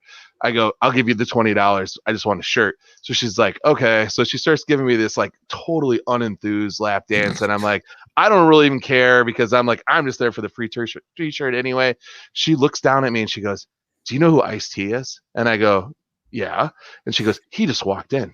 And I was like, oh yeah? And she goes, I know him. I go, oh really? I go, why don't you introduce me to him? And she goes, okay, hold on, I'll be right back. And I'm like, oh, like we're only like 8 verses into fucking Stroking, and you're like rolling out, like, come on. Like, no. So she goes, and so I'm yelling at my buddies who are on the stage. And I'm like, hey, so they come over and they're like, what? I go, Ice-T's here. And they're like, oh yeah, where is he? I go, he's over there supposedly. I go, but the girl that's giving me the dance is like, knows him. She's going to introduce me to him. And so she's like, okay. He's like, okay. I go, well, look for me because I'll make a motion. So she comes back and she looks at me and she goes, yeah, he's going to be right over there going to the VIP room. Just go over after the song and just say hi to him real quick. And I was like, man, you don't know him. Like, I could do that on my own. Like, you didn't do anything, So I get my shirt, whatever. I walk over there and I stand there and I literally walk right up to him and I'm just like, big fan. As a young white kid in the Midwest, I just loved you. Thank you, for all you did. Body count. You dressed as a police officer on Rolling Stone, like had it framed.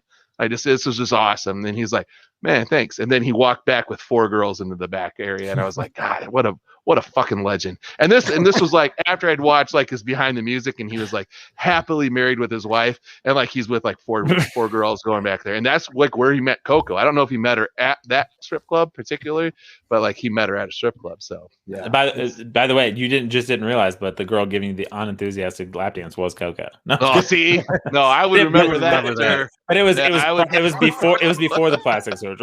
She was, oh my God, it was sad, but it was like, listen, we're both here just to we're like for me zone end. I want a t-shirt. She wants my $20 and my meager $5 tip probably after, and it's like, let's just get this over with. I got to meet Ice-T, so that was awesome. We're both here to meet Ice-T, and we're both going to be disappointed by him. I love how you got a T-shirt, you got to meet Ice-T, and you got a lap dance, and the lap dance is the least great thing out of that. Yes, it was the worst. It was the worst. Well, gentlemen, I think we've kept you long enough, but from what Beef said, you guys go long on your podcast, so we do, and I've listened to a few, and they're enjoyable. So I will. I always enjoy. I'm listening to a White Sox podcast, and I do not like the White Sox. I don't not like the White Sox, but it's hilarious because you guys talk about a bunch of fun stuff. So I definitely want to make sure everyone can find you. So where's the best place for them to find the podcast for you guys?